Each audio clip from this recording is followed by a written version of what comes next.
Where is the desk that you were sitting at? Straight ahead, there's that tall lamp. My desk was. Yep. Okay. So you said you approached the door, you shut it? I did. I shut it. And then where was the night lock? It is in this photograph. You can see that bag that's mounted to the wall. It was, yep, that's a blood bag that we keep in all the classrooms.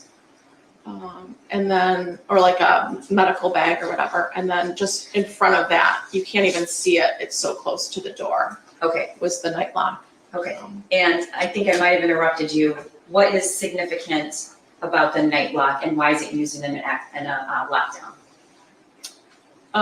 It's a measure, it's an additional measure of barricading yourself into a room if need be. Can you open the door if the night lock is installed? You cannot. What about if you had a key to the door? Wouldn't matter. You cannot open. It's like it keeps that door from being opened. You would have to remove that metal frame in order to get that door off. Okay, and how do you? So the person from the inside has to disengage the night lock. Is that kind of, do I have it right? Yes. Okay. So you open you close the door and you get the night lock, and then what happens? Did you see anything in the hallway as you approached your door?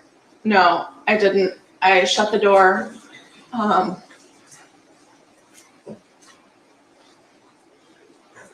can hear that door shutting. It's completely silent. And I grab the night lock. And I look down at it because depending on which way your door opens, depends on how it goes into the door. And I see in my peripheral vision some movement. And so I look up, and in that moment, I see someone wearing dark, baggy clothes. And are you seeing him through that window right there? Yes, it's okay. Through. You describe the person. The individual is wearing a hoodie, baggy clothes,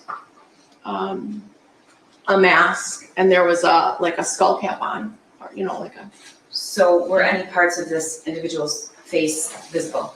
I did not see any part. I mean, only his eyes, and he was wearing glasses. Okay. Had you ever seen this person before? No. All right. And when you looked through the door, where was this person? How was he faced? Was he facing you? Was he to the side? At the moment that I locked eyes with him, we were standing square to one another. Okay. Tell the jury about locking eyes with him and what you saw. So I lock eyes with this person, and I see some movement coming from the side of him, and I realize that he's raising a gun to me. I remember thinking in my head, there's no orange tip on that gun. What does that mean? I had heard somewhere in my past that BB guns have an orange tip.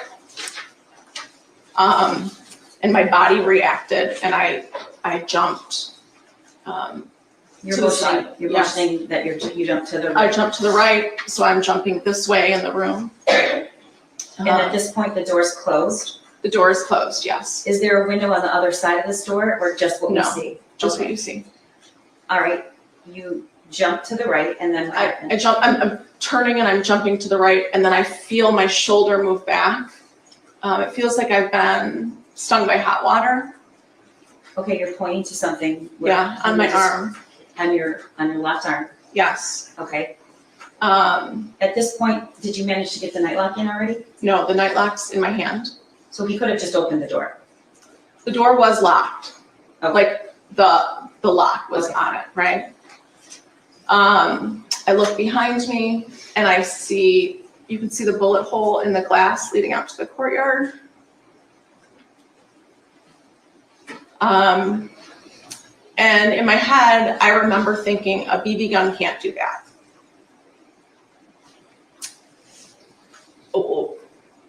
The instinct in my body was that I had to barricade this door. But I'm afraid to go back to the door to put the night lock in. Okay, I'm sorry, Molly, I have to stop you for a second. After you locked eyes and you see a gun, do you hear anything? Nothing. Okay, Oh, well, sorry. that's okay. It's totally silent in the hallway, but I do hear 3 loud pops. You could feel the force coming, the way the door hit. It was very forceful, but the sound did not match the force. What do you mean by that? It was higher pitched than the power of what was happening through that door. When you jumped to the side, you said then you looked and saw the bullet hole, and then what did you do next? There was a filing cabinet over on this side of the door against the wall, and so it's a longer one, and so I grab it and I'm trying to move it, and I'm realizing I can't move it, but I know I have to get back and barricade that door. Okay. You were shot that day? I was. Okay. And can you tell the jury and show the jury where you were shot? Yeah. I'm gonna remove this. That's okay.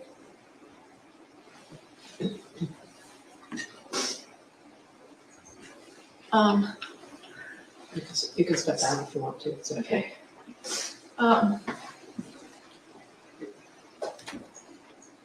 So you can see it's kind of on the back side of the arm. It's not straightforward. You can't see the scar when I'm standing straight forward. So he caught me when I'm jumping on this side. He catches me. And there's There's an entrance and an exit wound, and the line in the middle is where the bullet cauterized my flesh.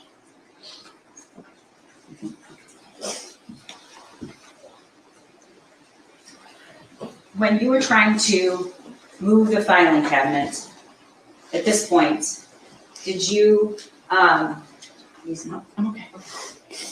did you know you were shot? I did not, no. Okay, were you feeling anything physically? No. There was nothing physical. I was so focused on, I have to barricade this door. And when I realized I couldn't move that filing cabinet, I still had the night lock in my hand. And so I got down on my hands and knees and I crawled the length of the door and I dropped the night lock in. And it made that like ting sound when it hit the ground. And then I went. Talk to me about why do you say that it made a sound? Was that significant to you? The only thing that I have to go on right now is what's happening in my space and what are my senses telling me. It just sticks. Was there anything, could you see, smell, or hear anything else outside of your door? There was a smell of a cat, like a cat gun might have smelled like. But I'm not going back towards the window, right? I'm just dropping that in. And then I grab the rolling cart, which is also against that back wall, and I push it, and that's what you see in front of the door. So that piece of furniture is the rolling cart? Yes. Okay, and you could move that? Yeah, it was really easy to move. It was just a push. Okay. At this point, did you know you were shot? No. Okay, what happens next? I'm concerned that he's gonna come back around to those windows. So I know that I need to hide in that room. When you say those windows, the front ones or the back ones? The back ones. Okay. In the back. So I've barricaded the door. I'm trying to make myself invisible in that space. So I go back to that large filing cabinet. I move it just enough so that I can crawl behind it. And we can't see that here because it's to the left. So would you be able to see, would somebody looking in the window next to the door be able to see you? No, the cabinet was quite large and it was wide. They would not have been able to see me behind that cabinet. Okay. At this point, did you realize you had been shot?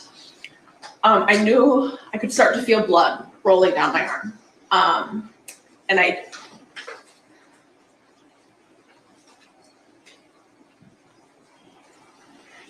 What kind I of, don't think I was admitting that I was shot, right? It's not some, it was so far out of what I knew to be what happens. And so I just knew that if I was bleeding, I had to put a tourniquet on. But I can't get back to that bag that has medical supplies in it. So I removed my cardigan that I was wearing that day. And I used one of the sleeves to tie around my arm. I put part of it in my mouth and the other part in my hand, and I just tightened it around my upper arm.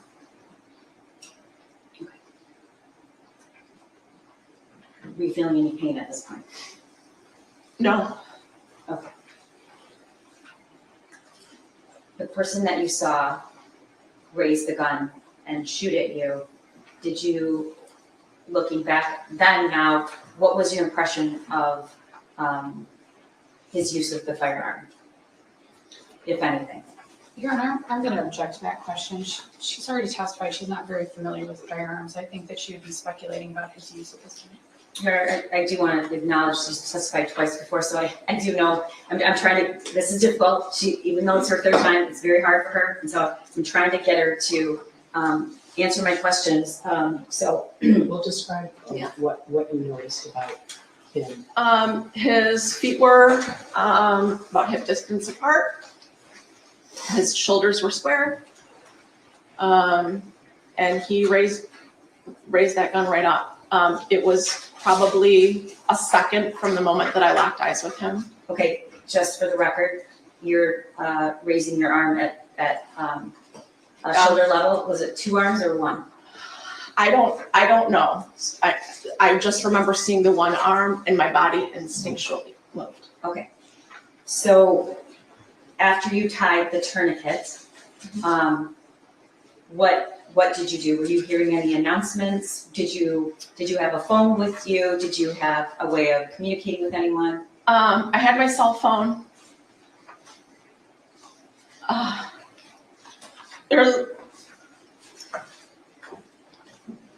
The thing that I know to do is to barricade and listen. So I'm trying to figure out what to do next. I know that if we're in lockdown, 911's been called. There's a phone on that desk, but if I reach for it and he's there, he'll see me. And then I'm worried about what's happening in the front office. So I don't want to call up there. And I text my husband, I love you, active shooter. Within a few, Did you let anyone know that you had been shot? no, not at that point. Within a few minutes, I received a text message from my daughter who went to school in a neighboring district. Through social media, she had heard that there was an active shooter at Oxford High School. She said, "Mom, are you okay?" And I said, "I'm sheltered in place. I'm safe. And I love you."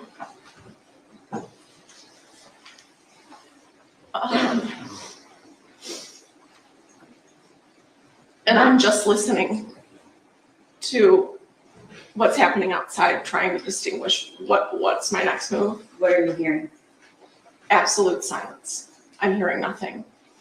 Were there any announcements? There was another announcement that came on at one point, and it was to remain in lockdown.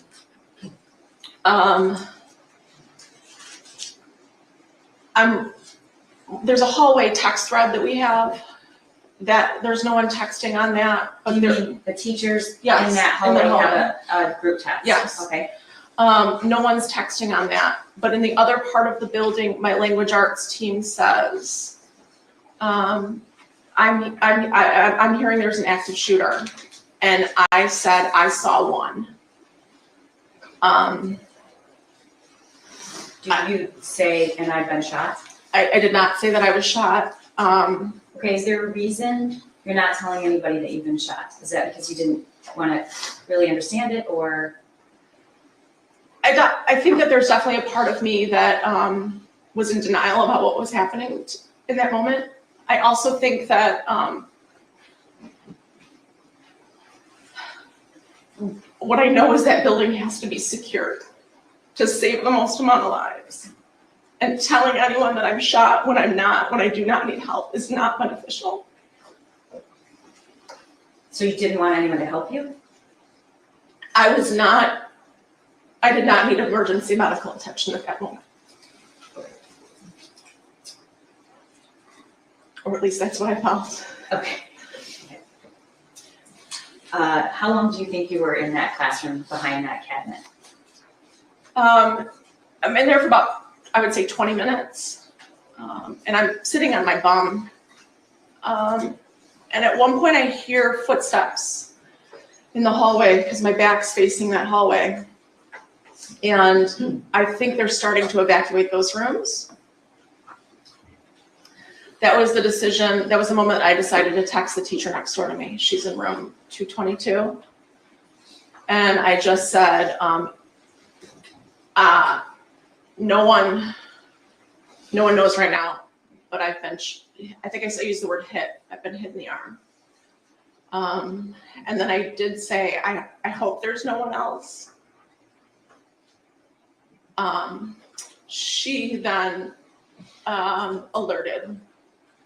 I believe she called 911, and there was another teacher in the room with her, and he alerted the front office.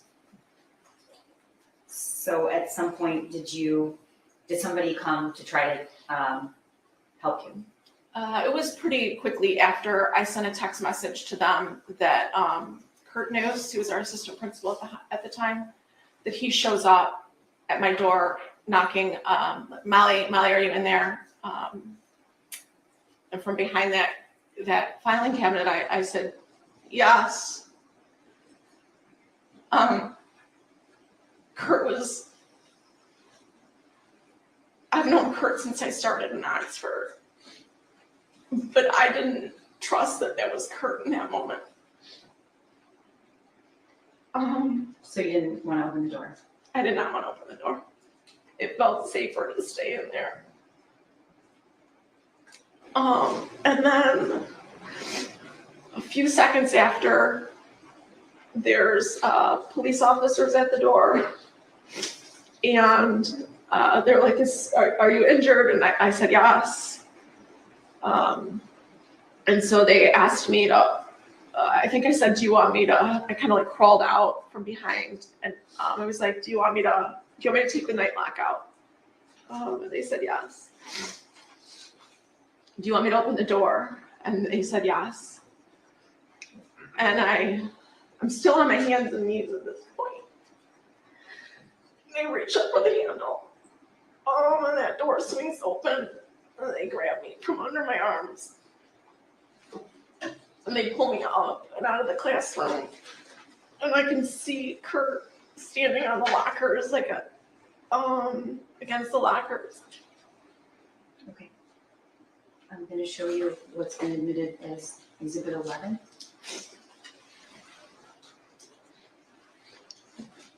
What is that, Molly? That's them at my door. And that's them walking me out.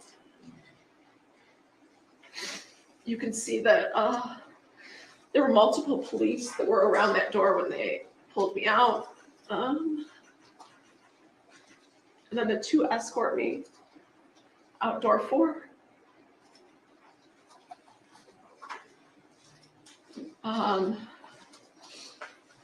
We get outside of door 4, and the one says, I'm going to put a real tourniquet on you now.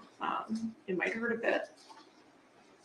And then, Is that what's happening right through the window? You can see in the Yes. video? Okay. and then they said, we're going to call and see if there's an ambulance available for you. We need to know if someone needs it more than you. Okay, when you came out, we see somebody there, an officer with a weapon. Were there anybody else? Was there anybody else in the hallway? Were there any students? There was no one in the hallway. It was completely silent with the exception of a walkie or two that was going off. And what information did you have at that point about the shooter? Or did you know somebody, if they're still in the building? Did you know if there were victims? What did you know? I have no idea about anything, but when he says, we're gonna see if there's someone else, I think it was the moment that I knew that there was someone else. When you got outside, what did you see or hear? There's a helicopter flying above the building. There's a couple snowbanks. Did you see any students? There were a smattering of people throughout the parking lot. I honestly couldn't tell you if they were students or parents. Okay. Eventually, did you get into an ambulance? I did. And where were you taken? I was taken to Lapeer hospital, or the hospital Lapeer. Okay, and what happened when you got there?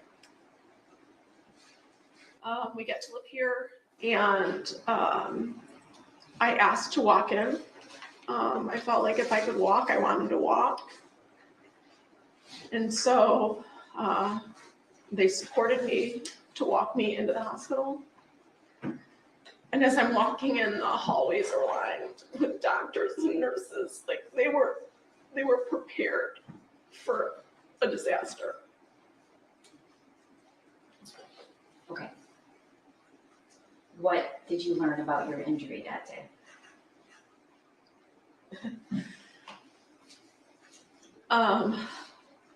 It was through and through. It was clean. They ended up doing a chest x-ray on me in the hospital to make sure that no debris from the bullet came in. And that was probably the first moment that I cried because it felt like I had made a mistake in the classroom and that I had actually put my life in danger. I didn't know if I was hit somewhere else. What do you mean you thought you made a mistake? I didn't know if I was hit somewhere else. I couldn't understand why they were doing a chest x-ray on me. Okay. Were you released that day? I was. My husband came up to the hospital to come get me. We went home that night.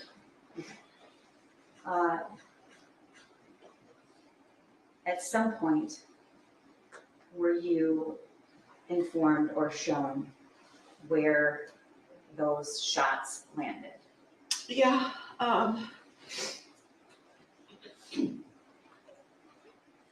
He was aiming to kill me. Those shots were intended. Okay. I want to Mhm. back up. When did you learn where those shots landed, other than you knew it hit your arm? My husband was my nurse at home, taking care, cleaning my wound. And at some point when, I'm holding him out, I realized that's a heart level. And he was aiming to kill me. Okay. How many inches is it from your heart, Molly?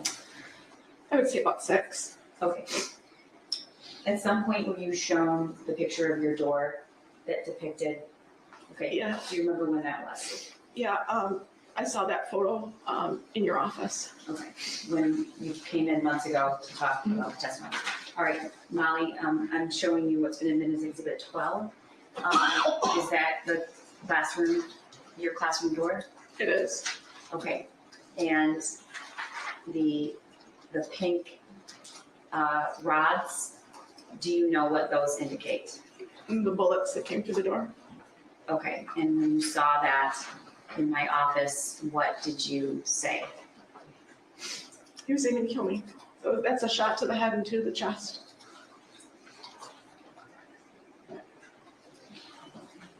Nothing further. Elizabeth, yes, could you tell the jury what Alice is? Okay, thank you. ALICE is a protocol that we follow. If I could remember the entire acronym, I would tell you, but it's like we have to listen and make alert. We have to make a decision. Are we going to lock down in place? Are we going to flee the scene? Or are we going to have to go on the attack that like someone would come in the room? So it's just kind of dependent upon the situation and what decision we choose to make in a situation like that. Thank you. Process Lynn. Nothing, Your Honor. You should be excused, Your Honor. Yes, you can step down when you're excused. Our next witness involves the exhibits that we spoke about earlier today. Okay. So we have a little setup here. We are ahead of schedule, believe me. There are certain things that need to be set up for review, so we're going to take that time. Okay. All rise for the jury.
set. Yes, Jeff, thank you.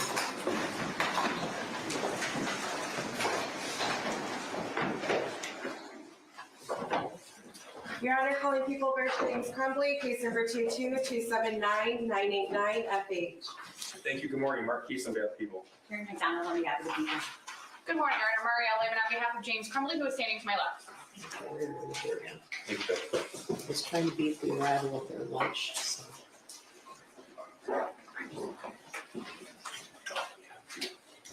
This was in the TV on. And the volume turned up as well. Well, this one is.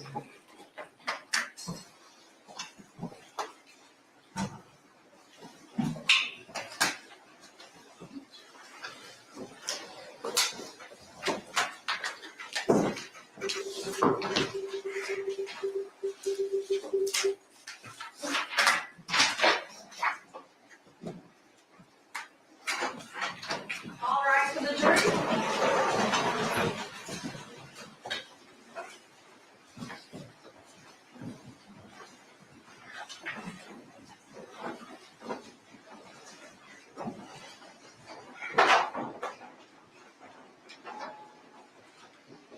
All right, you may be seated. Austin, who's next for this? Edward Borkowski, Judge.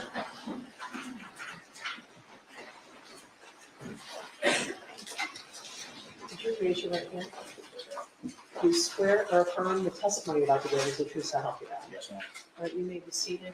And then would you state for me your name for the record and spell your first and last name?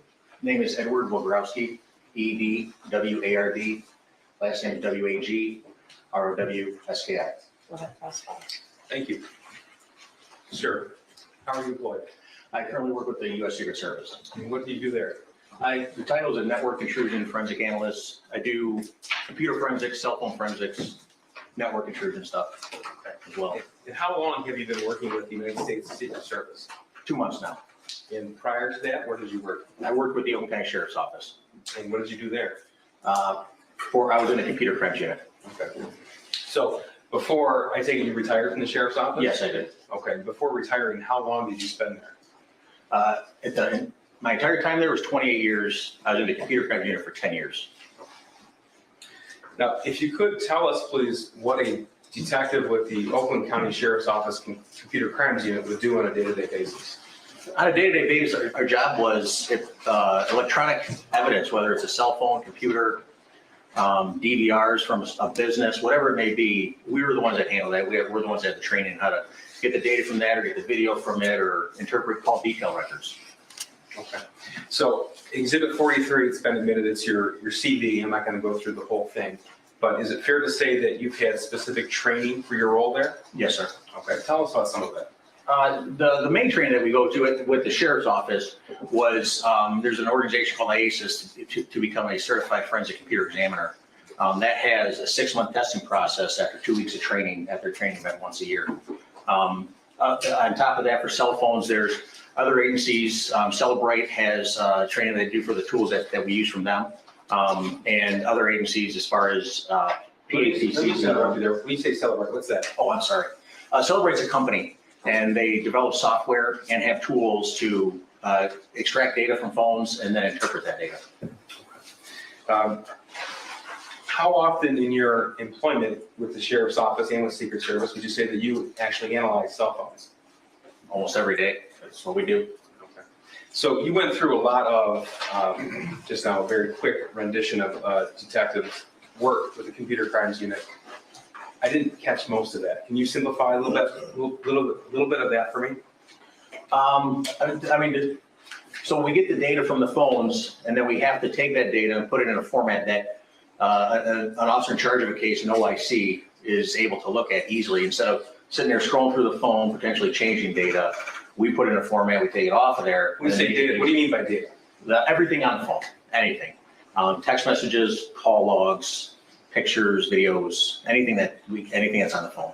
So the goal as a detective, when you take somebody's phone, I take it that's via search warrant? Via search warrant consent, yes. Okay, so if there's a judicial authority for you to look inside the phone, then what do you do with it? Depending on whether the phone is locked or not, we use methods to obtain the passcodes and then extract the data or the call logs and the messages and all that stuff. And then that's, like I said before, we put in a format that is easier to look at. And what's the overarching goal of a detective in the computer crimes unit? What's the goal to obtain that information for? What you want to obtain is all the evidence, if there is any, for prosecution. You want to make sure you get everything that is possibly on that phone to turn over to either the officer in charge of the case, who will turn it over to the prosecutor's office. Okay. So you're with the Secret Service now. Yes. In this field, the specific field, do you work with other agencies as well? Yes, sir. Tell us about that, please. Same as with the sheriff's office. Any agency that reaches out that doesn't have the means to have the tools to get data off of phones, we just help them with it. Okay. So we started to talk a little bit about your training in computer forensics. Have you been qualified as an expert in the past in this field? Yes, I have. How many times? 14 times. In what areas? Cell phone forensics, computer forensics, and then call detail record analysis. Okay. What's called detailed record analysis? Call detail records are what you get from your carrier. If you have AT&T or T-Mobile, via search warrant, you send it off, a search warrant off to the carrier to get information on a specific phone number, what towers they used, where the device might have been, stuff like that. Okay. You mentioned cell sites. And yeah, cell tower location. What's that mean? The cell tower location is, it's an antenna for your phone, sort of like it is for your car. They're all over the place, wherever, probably within a mile of each other, half mile of each other, depending on the population of the area. But it gives us the exact location where that cell tower is. Okay. So in your over 10 years of experience working with the digital extraction of data from cell phones, would you say this field has changed? Yes. Okay. Is your training continuing? Yes, sir, it does. Why is that?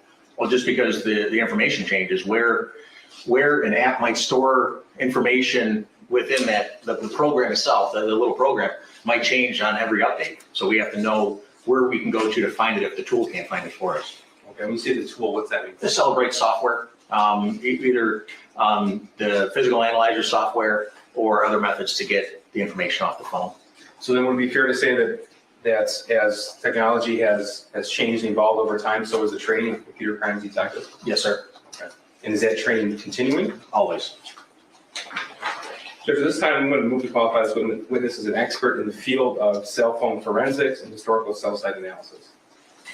Okay, he said computer forensics, cell phone forensics, car detail analysis. Are those the areas? That's what he's been qualified in the past, called detail records, but in this particular case, he's going to be qualified as an expert in the field of cell phone forensics and historical cell site analysis, Judge. Historical, cell phone. This one? No objection, Your Honor. You may consider this witness as an expert in your historical cell phone analysis and cell phone forensic analysis. Thank you, Judge. Cell site analysis. Cell site. Thank you, Judge. Sir, you mentioned that the overall goal is to extract as much information as possible. Would that be right? That's correct. Okay. So in a digital investigation, would you confine yourself to just the cell phone? No. Okay, so what other areas would you look for information? Outside the cell phone, that the call detail record isn't stored in the phone. We have to reach out to the cell carrier. A particular app, whether it's Facebook Messenger or Instagram or whatever, we can search warrant them to get information for somebody's account. Okay.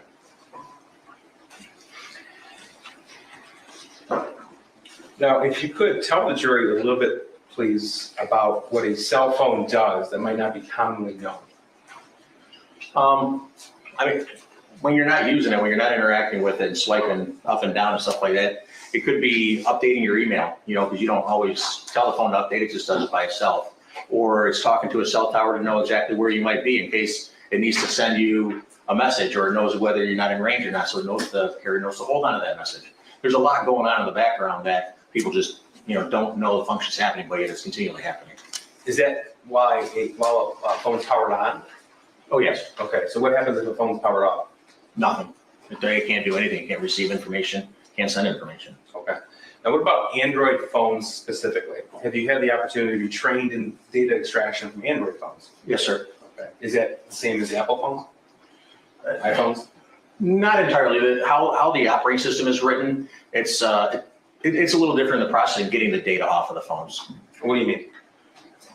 On Android phones, it's a little bit easier to get the data off of a phone than it is an Apple phone. You said operating system, what does that mean? The main function, when you look at the phone, the main screen, that's like Windows for your computer, right? Or iOS for your Mac or whatever. The operating system is the base of that phone, whether it's Android or an Apple, which uses iOS, an Apple phone. That's the main thing that makes the phone function. Okay, and I think you said that Android operates differently than Apple? Yes, it does. Okay, can you explain that to me again, please? It operates a little different on how it stores data, how it retains that data, whether it's a file-based encryption, whether it's even encrypted at all, depending on the phone that you have, the manufacturer of that phone, and where it stores that data. Now, are you able to obtain someone's locations based upon a device? You can, yes. Tell me how that works. The phone's always looking where you are. Obviously, it's talking with towers. The tower tells the phone where it's at. For advertising purposes, let's say Google, for example, they put those little cookies on your phone so it knows where you're at all the time, right? And it knows that you like going to Burger King.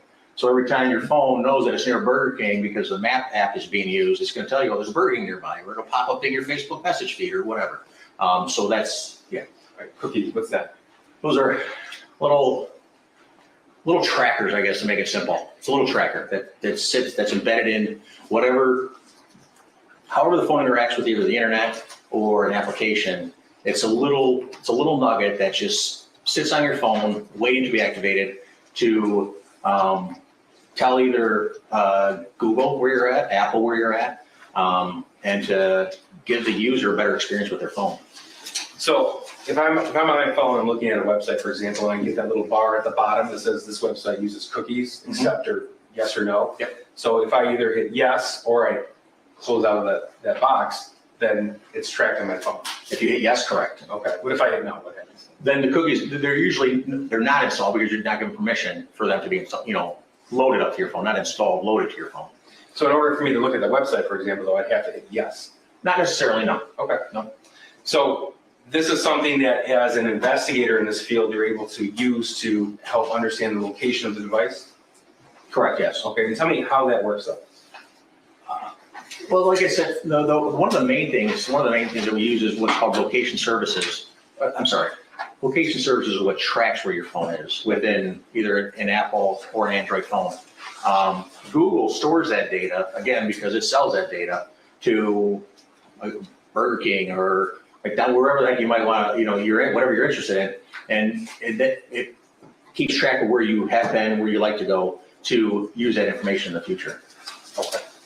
So I want to talk about specific to this case. I want to talk about some of the evidence that you reviewed in this case. First of all, were cell phones seized in the course of this investigation? Yes, there was. Okay. And you were the individual, you and members of your team had the opportunity to review those cell phones? That's correct. Okay.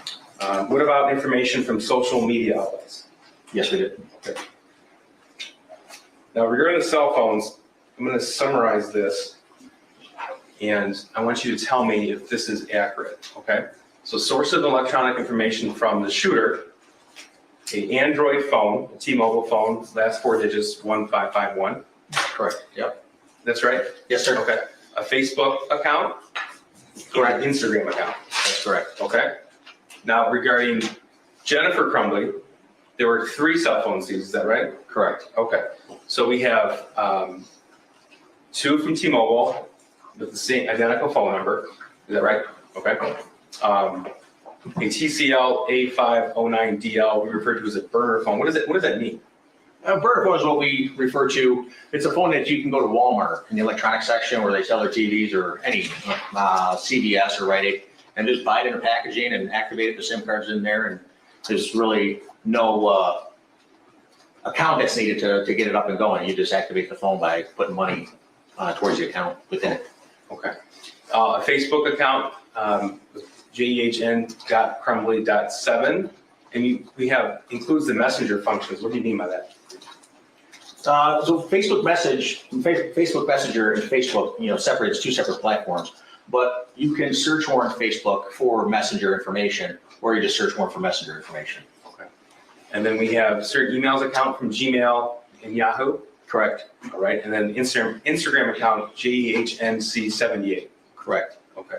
So regarding James Crumbley, again, 3 phones were seized, 2 of which were T-Mobile phones with the same phone number, and the third being the TCL 8509DL burner phone. Correct. Okay.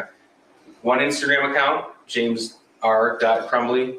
1 Facebook account, which included the messenger function, James R. Crumbley, and Yahoo, Gmail, Charter Communications email accounts. Correct. Okay. And then DoorDash search warrant for James Crumbley. So was the search warrant issued to DoorDash? Yes, it was. Okay. Was information received? Yes, it was. Okay. So we spoke about that very briefly early. A search warrant is when a judge or magistrate authorizes a document to a social media provider or a company, for example, and information is returned. Correct. Okay. And so what happens when you get that return? Sometimes it's in an easy format. It's just a simple Excel spreadsheet. Other times it's multiple Excel spreadsheets that you have to compare different parts of that 2 spreadsheets to come up with the information. Okay.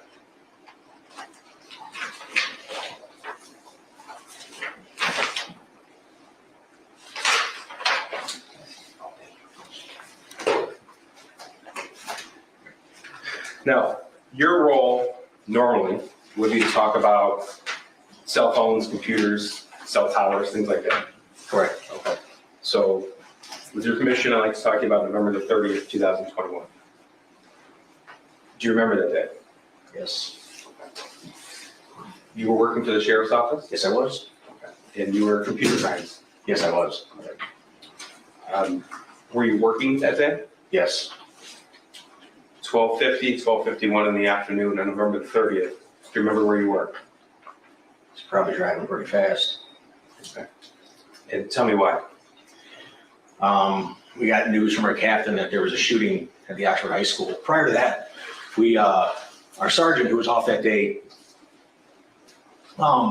reached out, texted one of the guys in the office and said there was a shooting at the high school, and nobody believed it. Like, we believed it, but we're like, that's just somebody nearby at a house, fired off a rifle or something, and the police are gonna go do their job. And then a couple minutes go by.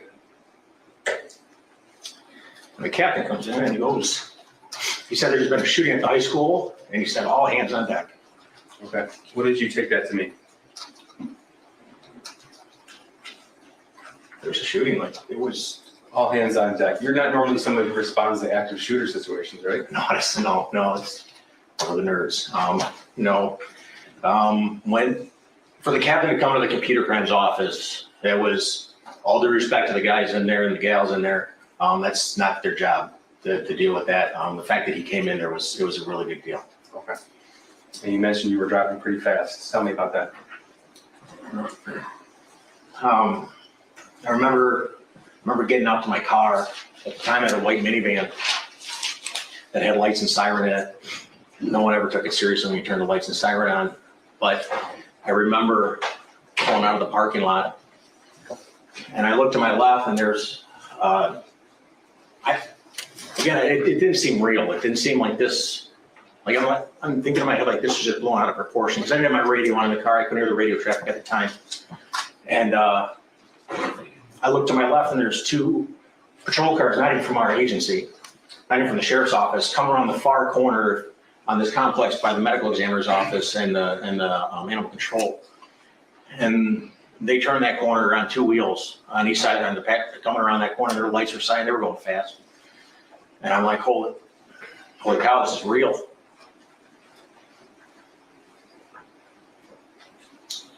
So then I turned my lights on because I just thought we'd get there and do what computer crimes does, we would do our thing. And I turned my lights on, the siren, and I started going north towards Walton. Telegraph runs up to Walton, and it cuts over to US 24. Telegraph cuts up to Walton, and it goes over to M24. And I had no idea where the heck I was going. I've been to Oxford for a half a second driving through. And I thought, well, I remember thinking when I get there, I'll just follow the crowd because it's going to be big. And going north on 24, and I see one of our SWAT vehicles going across the bridge from 75 down to 24, and the light was red for me, and I thought, well, I'm gonna have to slow down, like, there's cars coming down the ramp. And I remember getting closer and closer thinking, how come nobody's going? Like, my light's red, this cross traffic should be going, like, because as a police officer, obviously, when you run a red light, it's extremely dangerous. They don't do it haphazardly. And I'm approaching this light thinking, I'm gonna have to slow down. And as I get to the light, I look over and there's a patrol car just sitting. I don't know what agency they work for. And so I go through that intersection and then I see them join up behind me, and then I see 2 other patrol cars from another agency coming up behind me. I remember, I don't know if it was Brown Road or what, the next major crossroad up the hill there. I remember that light was red, there were cars stopped in both lanes, and I thought to myself, I'm gonna have to go onto the shoulder. And so I'm looking at the shoulder thinking, I mean, it's part dirt. It's a small shoulder of asphalt and dirt, and my small tires on that minivan, it's not gonna handle well, but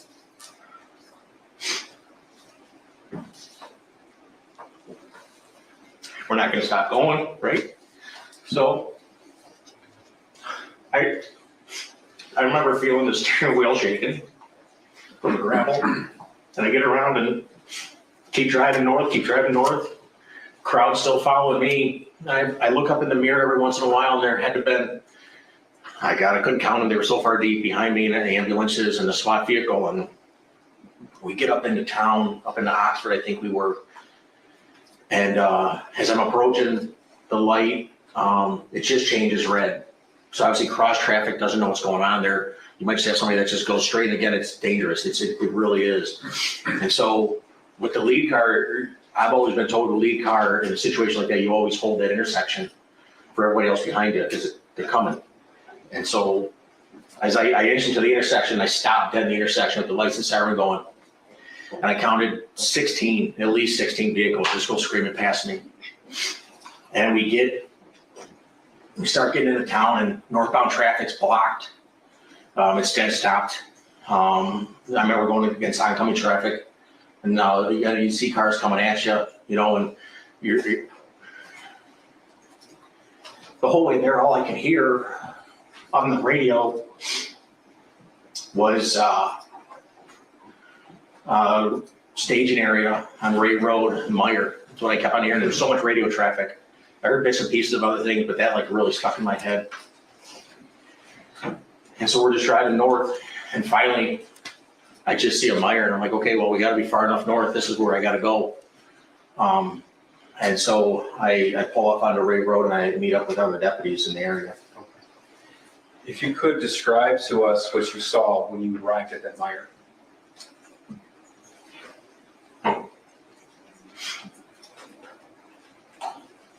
That was tough. That was really tough. I got a daughter who, she's 17, 18 years old, and, 17-year-olds, they wear those tight leggings and all that stuff and small shirts or whatever. I remember standing there on Ray Road, and I see these kids. One kid didn't even have a shoe on. He only had one shoe on. Walking through the snowbank, going down to the Meyer. And I see these girls dressed like my daughter. And it was cold that day. I had 2 coats on, and I was shaking. I was shivering. It was so cold. I remember offering one of our lieutenants at the time. He didn't have a coat. And I offered one of my coats because I was so cold, and he didn't take it.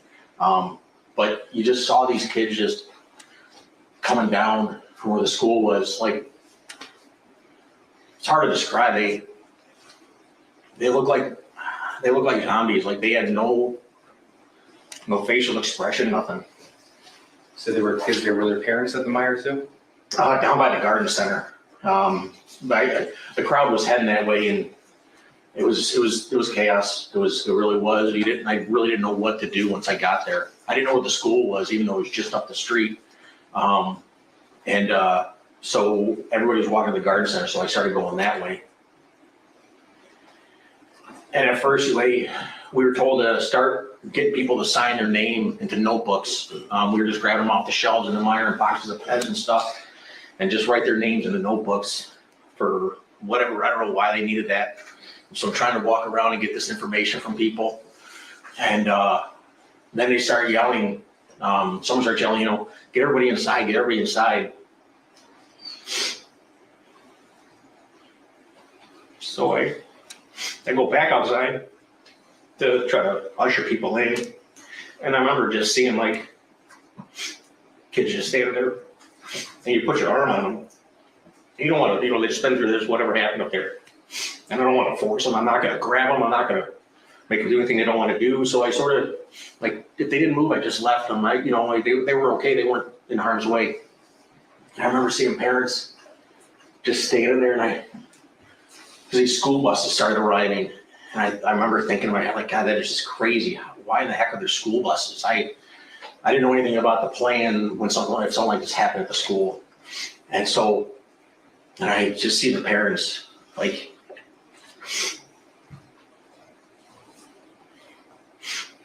you see them just almost praying that their kid came off the bus.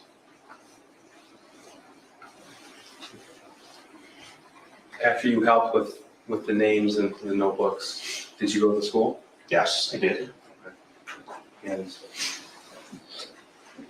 were you directed to go to school, or did you just know that's where you were needed? No, one of the other detectives, Jeff Enger, he responded to the school and he called me on my phone and said they were trying to get the video from the surveillance cameras in the school. And at the time, I was a little more versed in that side of the job. And so he just wanted a little help with that. Okay. So tell me about, you arrived at the school. Where did you initially go? I went to what would be the north side of the school. There's a big circle drive there. And it's the side that like the main office is on of the school. And again, there were patrol cars everywhere, everybody everywhere. I remember driving up over the sidewalk, thinking, the side I remember, like the stuff I remembered, like the sidewalk being so high, I thought it was to rip the muffler off my car. I don't know why I thought about that.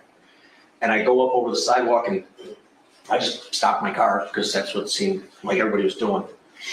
And I walk in the door, one of our sergeants is standing there, providing security just for that door so people aren't coming in, they shouldn't be coming in or whatever. And I asked him where the security office was because that's where Detective Enger told me he was. And pointed me to the office, and people eventually pointed me back to the security office. Okay. And who did you encounter when you went there? As I walked in, I remember seeing the security officer, Jim Rourke, was in there. Deputy Jason Lewert was there. I didn't know him at the time. ATF agent Brett Brandon was in the room. Right here behind. Yep. And Lieutenant Marsban was in the room. And you said at that point you were called over to help with the security footage. That's correct. Okay, so tell me what your role was at that point.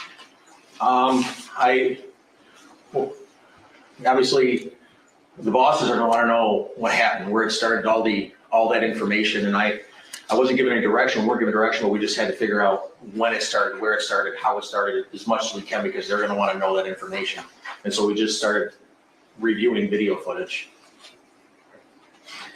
At that point in time, was the high school still being cleared? Yes, it was. Okay. And when I say being cleared, we haven't had another officer testify yet. What does that mean?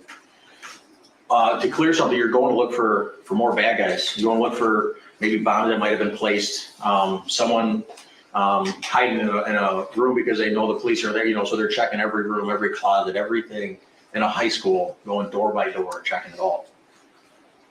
So tell me how it is that you went about your job that you were called there to do that day. Jim Rourke, like I said, he was the head of security, and they had a system where you didn't actually interact with the DVR system itself. You interacted through a portal, a web page, to access the server where the video was stored at. And thank goodness he was very well versed in that. So I immediately, I told him, I said, well, you got to help me figure this out because I don't know what's going on here. So Jim and I sat there, went to the hallway that it started, and try to determine at what time the shooter went in there. So how many cameras approximately did Oxford High School have equipped for surveillance footage? Well, they released 100 cameras. Okay. And it was your responsibility to review that footage? Yes, it was. Judge, this might be time for a natural break. Oh, all right. Well, the jury's lunch is here. So, that is probably where I'm not sure if I call you sergeant, detective, lieutenant, Mr., hey you, none of those? Okay, all right. You should not discuss your testimony because you're still listening right now, so please don't discuss your testimony with anyone. All right, so you can step down. If I give you till 1:15, is that okay? Okay, those who ordered lunches, your lunches are here, all right? Do not discuss the case with anyone, don't text anyone, right? Okay. All rise for the jury.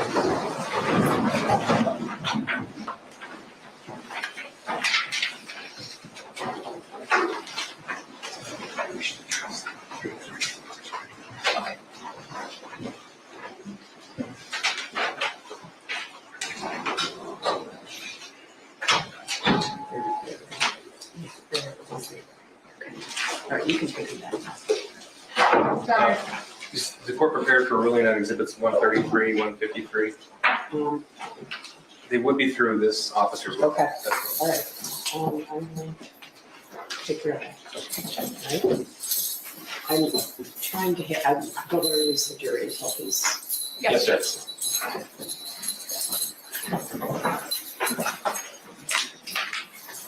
Otherwise.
22279-989-FH. Thank you, Marquise, on behalf of the people. Karen McDonald on behalf of the people. Good afternoon, Your Honor. Mario Lehman on behalf of James Crumbley, who is standing to my left. You may be seated. We previously had our argument yesterday evening about numerous exhibits. A number of exhibits were allowed in, some were excluded this morning. There was a question remaining about People's Proposed Exhibit 133 and People's Proposed Exhibit 153. People's Proposed Exhibit 153, we heard argument about, it's the court's ruling that this exhibit does not qualify under any hearsay exception. It's the same ruling as for the same reason that Exhibit 118 was excluded. And then as it pertains to Exhibit 133, broke this exhibit down into two parts. The first one is the Tuesday 10 a.m. I have to go to my kid's school. Counselor just called. This is what I'm dealing with. I'll be back by 11:30 to 12, the latest, with a picture of the math homework. And that was a text between co-defendant Miss Jennifer Crumbley and her friend. And I don't find that this text relevant to the case of James Crumbley. So I'm going to exclude it, except the prosecutor may raise it if it's necessary for some reason, an impeachment such as chronology or a knowledge issue. So if it's necessary to impeach some other evidence that's admitted, I'd reconsider that issue. With regard to the bottom part of this exhibit, again, plaintiff's exhibit 133 on Tuesday at 1:23 p.m. As an offer of proof, and the prosecutors indicated they'd be able to demonstrate that there was an active shooter alert, and that subsequent to that, the defendant is calling his wife, Mrs. Crumbley, from their home, and that while Mrs. Crumbley is on the phone with her husband, she is texting her friend, presumably under the influence of the startling event, that there's an active shooter in the school, that Mr. Crumbley is at the home. She's on the phone with Mr. Crumbley, and contemporaneous with her conversation with Mr. Crumbley, she texts, "The gun is gone, and so are the bullets. And OMG, Andy, he's going to kill himself, and he must be the shooter." So I'll be allowing those text messages in pursuant to 8032. All right? Thank you, Judge. Thank you, Your Honor. All right. So are you ready for the jury? Yes, Judge.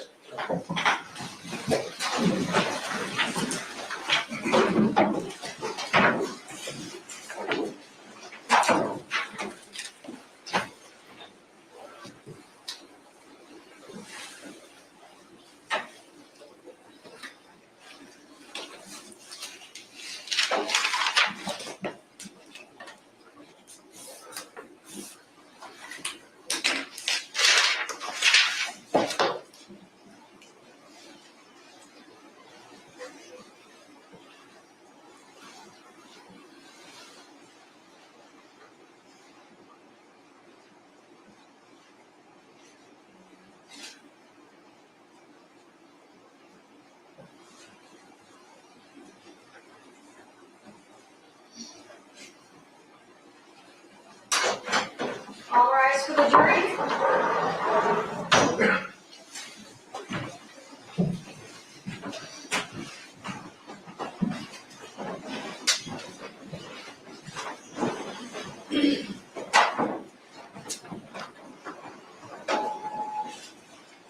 All right, you can see it.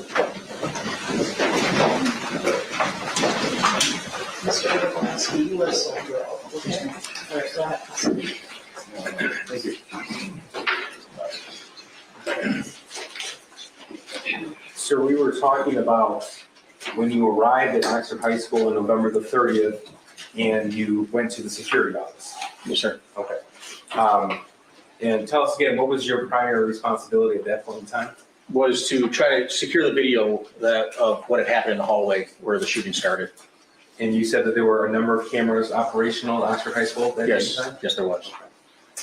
So, in securing the video, what specifically were you asked to do? We weren't really asked to do anything.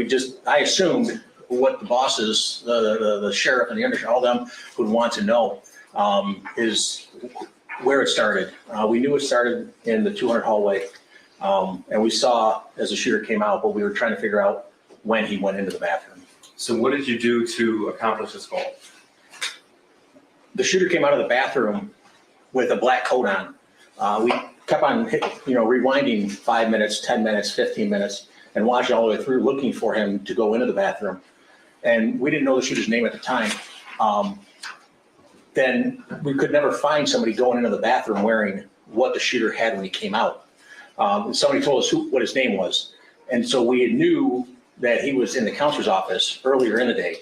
So we went all the way back to the time he was coming out of the counselor's office to determine what he was wearing before he went to the bathroom. That's how we were able to figure out when he did go in. Okay, so you were able to eventually identify the shooter? Yes. Now, are you the person who actually synced together the camera footage for other investigators? Yes, I was. Okay, and tell me, how is it that you were able to do that? With over 100, at least 100 cameras in the school, you just take clips of each one. As they move from one camera, you go to the next camera and save that section. And then there's software that I use to just thread them all together. And then you testified earlier that you were aware that the shooter was in his counselor's office. Were you also aware that James and Jennifer Crumbley were at Oxford High School that day? At that time, yes, I was. Yes, I'm sorry. And eventually, were you requested to obtain as much surveillance video footage from that point in time as you could? Yes. Your Honor, I'm gonna object to leading. It's just foundational, Jeff. All right, Sistine. Now, in the immediate days after the shooting, what was your primary responsibility with regard to the video? Different things came up.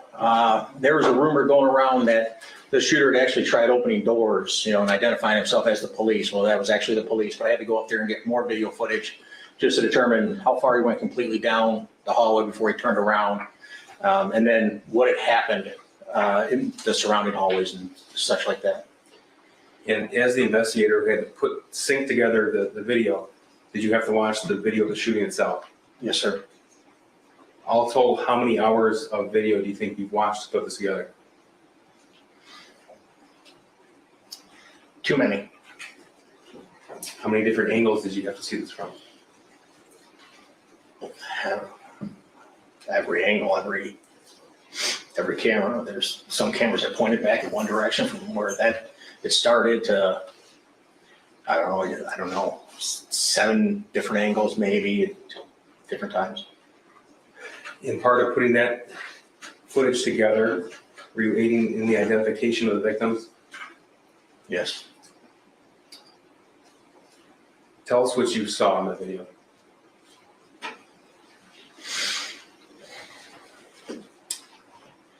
Started at 12:51. The shooter came out of the bathroom.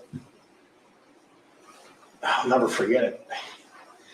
He came out of that bathroom like what I've referred to before in my life, like a proud chest, like his shoulders were back. And he comes out of the bathroom, and there's Phoebe and her boyfriend just standing right there.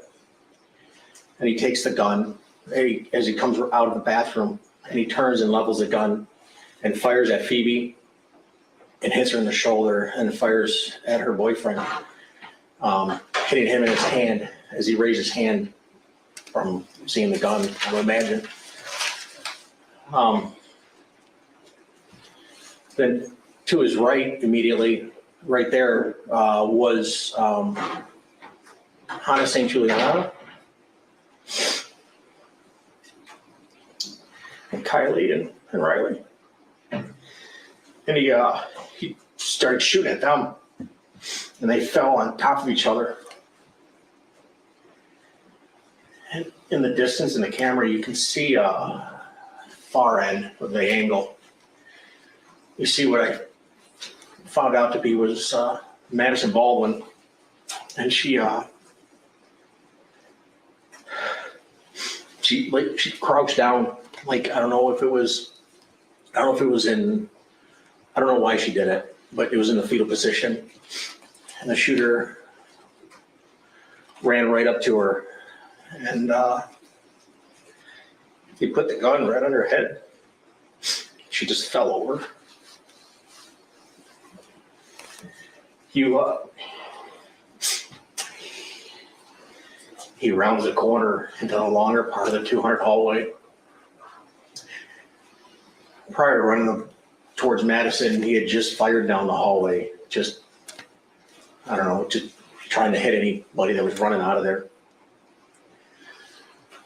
He rounds the corner and starts shooting.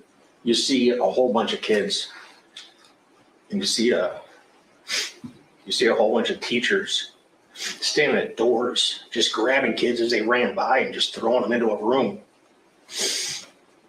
And then there's two girls. One, you see, she runs up to a door and tries pulling it open, but the people inside had already put the safety latch at the bottom of the door and she couldn't get it open. Meanwhile, the shooter's still walking towards, and another girl comes from the right side of the frame and grabs the other one by the arm and just tears off down the hallway. Meanwhile, the shooter is shooting at them. The shooter keeps walking down the hallway past the 200, I think it was a 400 T intersection, I think is what that was. And he levels the gun. And he fires 2 rounds, and at first I didn't know what he was shooting at. And when you go to the section of video of that time is when Tate Neer just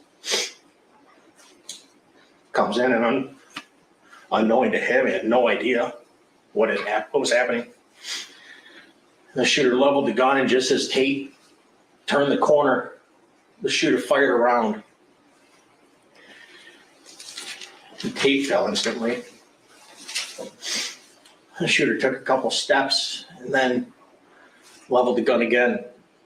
And just to shoot Tate again, laying there, shot him. You see Tate's body flinch. He then walks over Tate. At the top of the frame, you see his feet stop, the shooter's feet, and he turns towards a room that, looking at the frame, would be on the left, or would have been his left. And come to find later on, he had fired into a classroom where a teacher was. He continues on down the hallway, almost hunting for more victims or whatever. And he gets past a certain point, and there's no one else to shoot at because everybody had ran out of the school. Every door, every possibility, every door locked, whatever.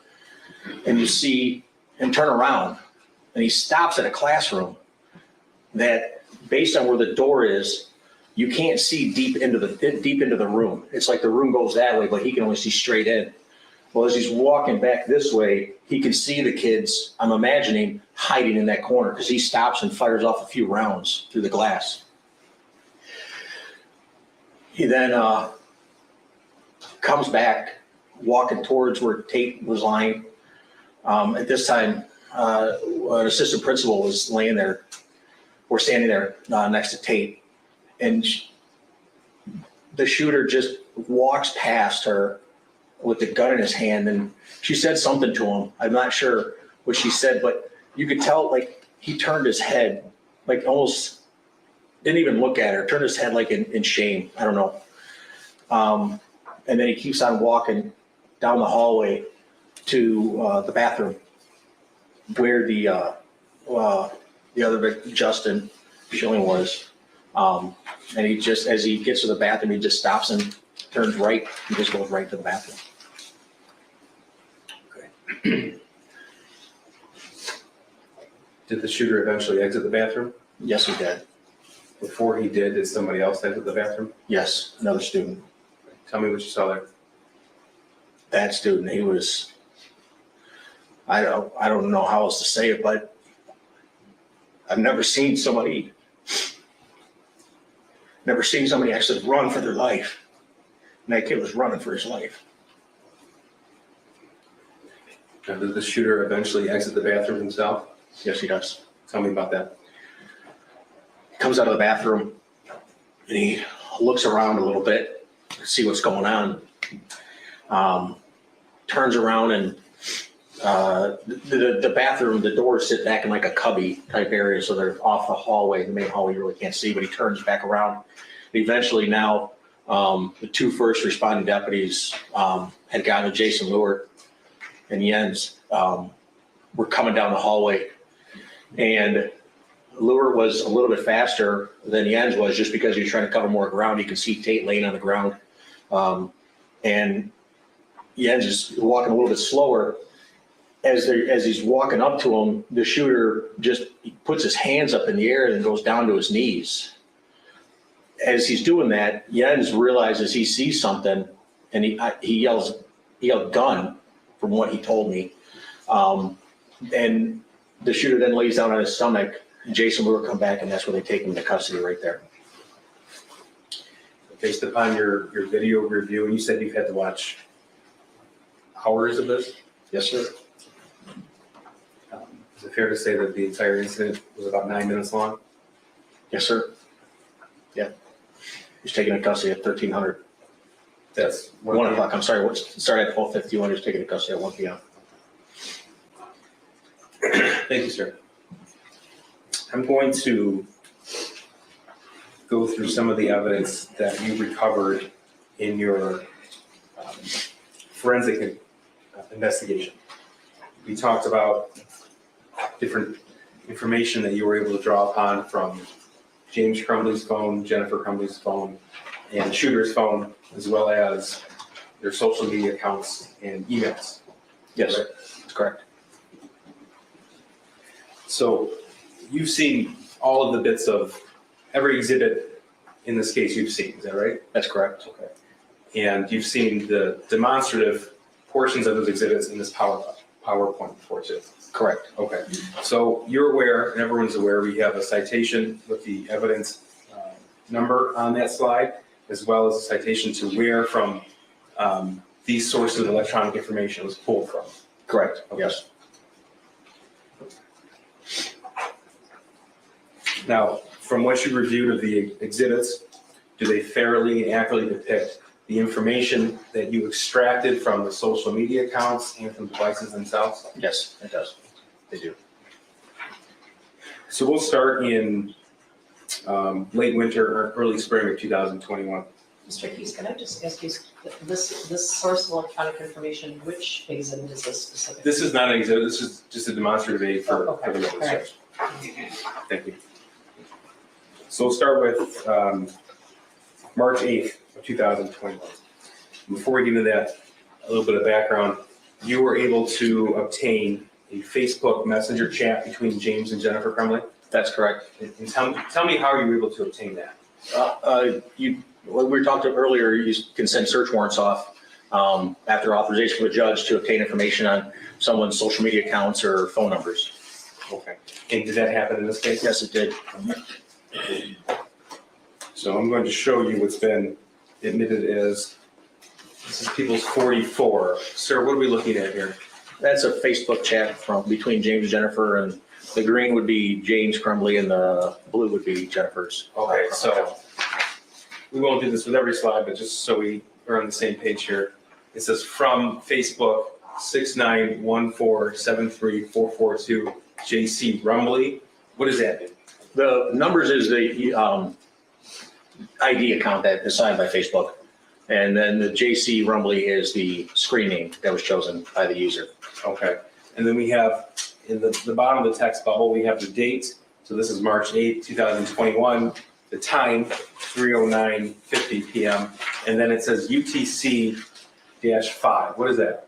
It's just to tell you that it's been adjusted. So the normal information is captured in UTC time, -0. I mean, all time starts in the point in Greenwich. It used to be called Greenwich Mean Time, GMT. Well, now it's UTC, Universal, like, whatever it means. Anyways, all time starts there. And depending on which way you go from that point on the globe is whether it's plus hours or minus hours. And we're 5 hours away from where all time starts. So let's go through this conversation. Blue from Jennifer, Ethan going to bowling. What's in green is James. Correct. What's the response there? IDK, or I don't know. Jennifer, what do you mean? I don't know. And what was James' response? James says, I don't know, period. Exactly what I said, period. We'll know after he gets home. Okay. And Jennifer's response, 3:12 p.m. Does he have his phone? Again, 3:12 p.m. Why isn't he home yet? 3:12 p.m. He should be home by now. Correct. Okay. And Jennifer at 3:12 p.m. and 56 seconds says freaking out.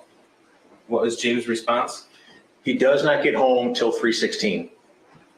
Okay, so March 8th, 2021, that was a weekday. From the combination of the digital evidence that you reviewed, location history, are you able to tell where James was when he was sending this message? Yes, Where's that? he was at home. And Jennifer's response, I told you to pick him up because he's upset and I don't want him to do anything stupid, goddammit.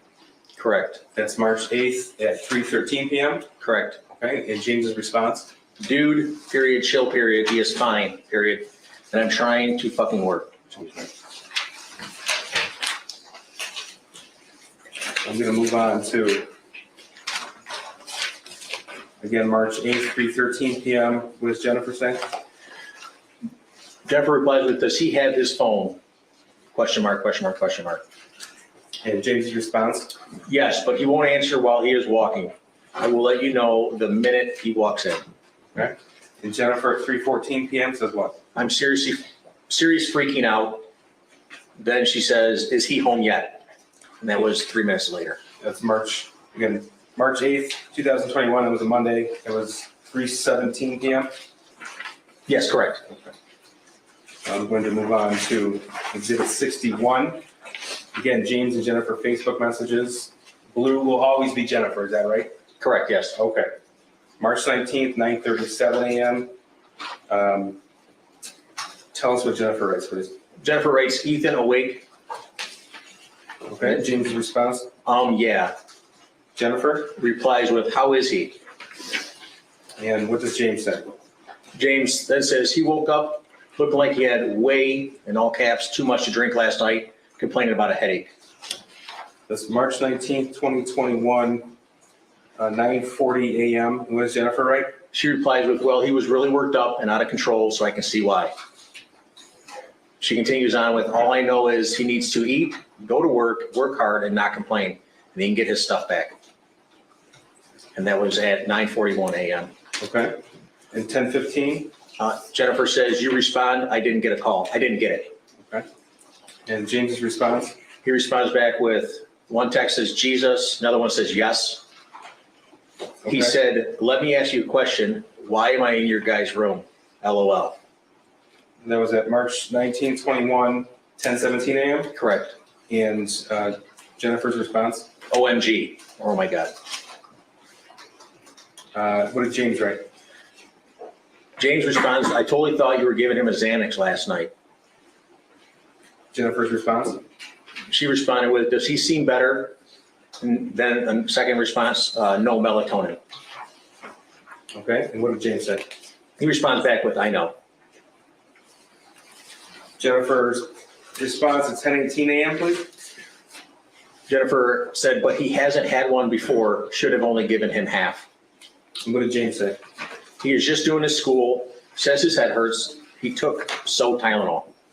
Okay. And Jennifer wrote, is he okay to work? Correct, she did. And then James responds back with, yeah. Okay. And what did Jennifer write at March 19th, 21, 11:38 a.m.? Does he remember what he did? And what did James say? James responds back with, dude, I am working on a demo right now. I have not talked to him and he is doing school. Okay. Jennifer's response. She responds back with, okay, then, geesh. Now you've reviewed the entire phone seized from the shooter. Correct. Okay. Did one text message conversation stand out to you compared to the rest? Yes. Okay, and tell me, why did it stand out? Just the volume of text messages back and forth, the amount that was in just one chat.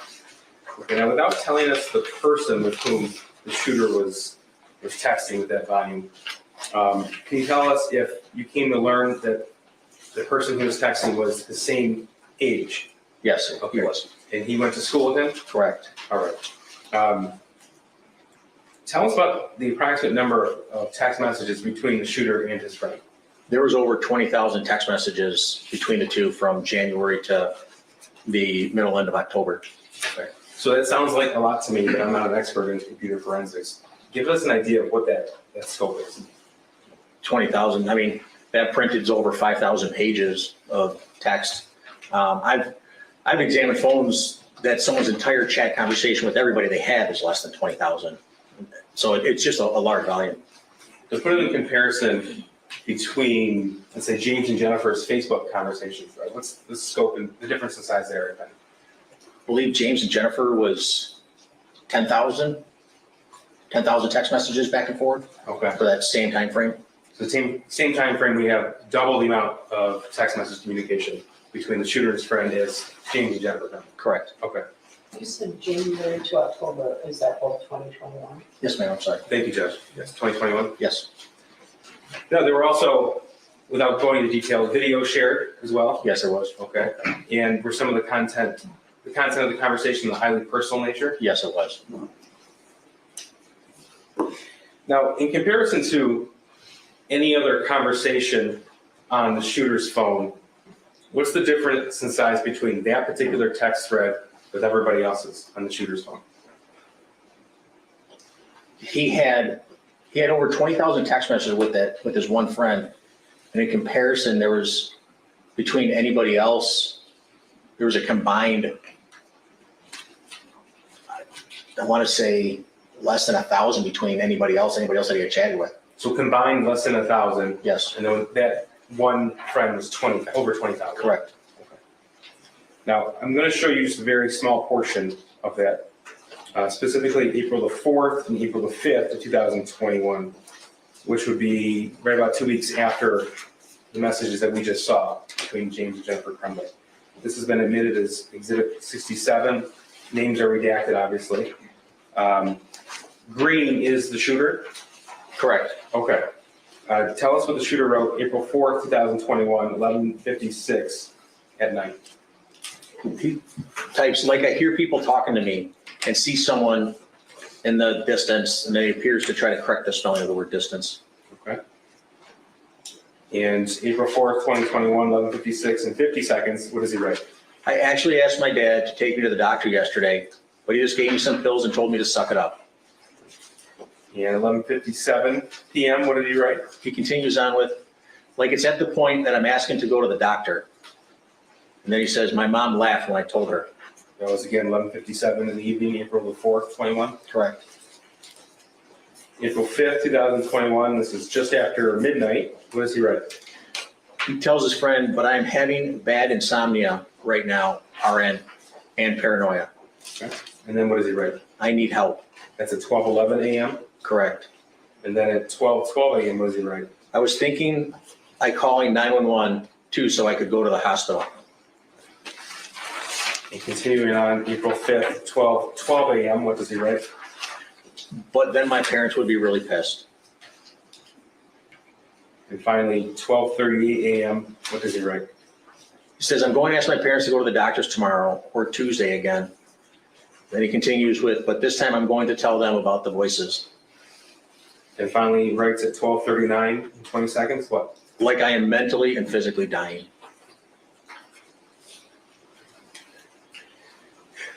Now, you discovered, we just mentioned some videos on this text message thread between the shooter and that friend, is that right? That's correct.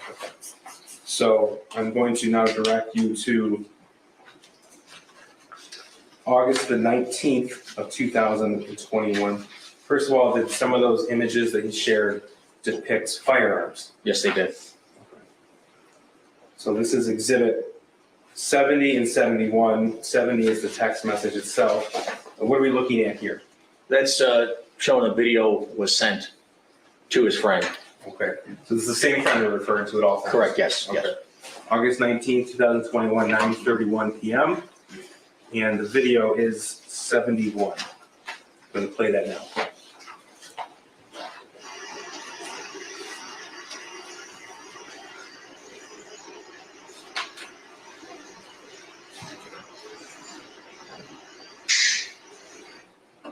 Now that's August 19th, 2021. Do you know what he was handling in his hand? That was a handgun.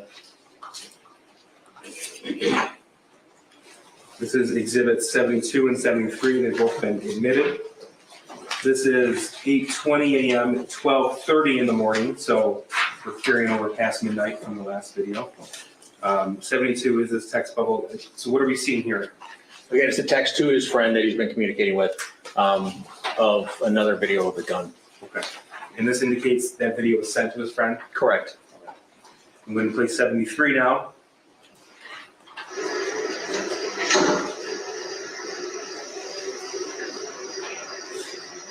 Now, sir, do we see a round in that chamber? Yes, there is Okay, when I say round in the chamber, what does that mean?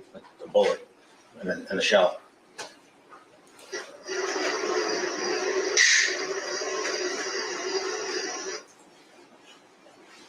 And that was August the 20th. Now, were you able to tell if the defendant or Jennifer Crumbley were actually inside the home when the video was taken? Yes. I'm going to go through. We talked earlier about how you're able to find certain location history. Correct. Okay.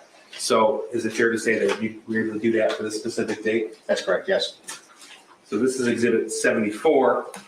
Green, so we're aware, green will always be James Crumbley's location. Purple will be Jennifer Crumbley. Okay. What are we looking at here in Exhibit 74? That's a GPS location that was captured by Google. Is the Gmail account, jamescrumbly8@gmail.com in the upper right corner. And on August 19th at 9:21 p.m. Okay, so that's on East Street. Did you come to learn that the Crumbley family lived at 112 East in Oxford? Yes, I did. Okay. So that indicates at least that his device is at the location approximately the time the first video on August 19th was taken. Correct. Okay. So this is Exhibit 75. This is purple again. So this would be Jennifer Crumbley. Correct. Tell us, please, what you see here. Again, it's using the same Gmail account that they had. Her GPS location from Google was at 9:29 p.m. on August 19th. Okay. And again, that's the first video that we saw. Correct. This is Exhibit 76, specifically August the 20th, 2021, 12:32 a.m. What do we see here? Again, another green circle indicating the location of James's device. Okay. And this is approximately the same time the video of the loaded gun was sent. Correct. Here's 77. What are we looking at here? That's the purple, which is Jennifer's on August 20th, and that's at 12:21 a.m. Now, this is Exhibit 72. This is part of that same conversation between the shooter and his friend. Yes. Okay. And this was August 20th, 21 at 12:32 a.m. Correct. Okay. So would that be right after that video was sent? That's correct. All right, what does the shooter write? My dad left it out, so I thought, why not? LOL.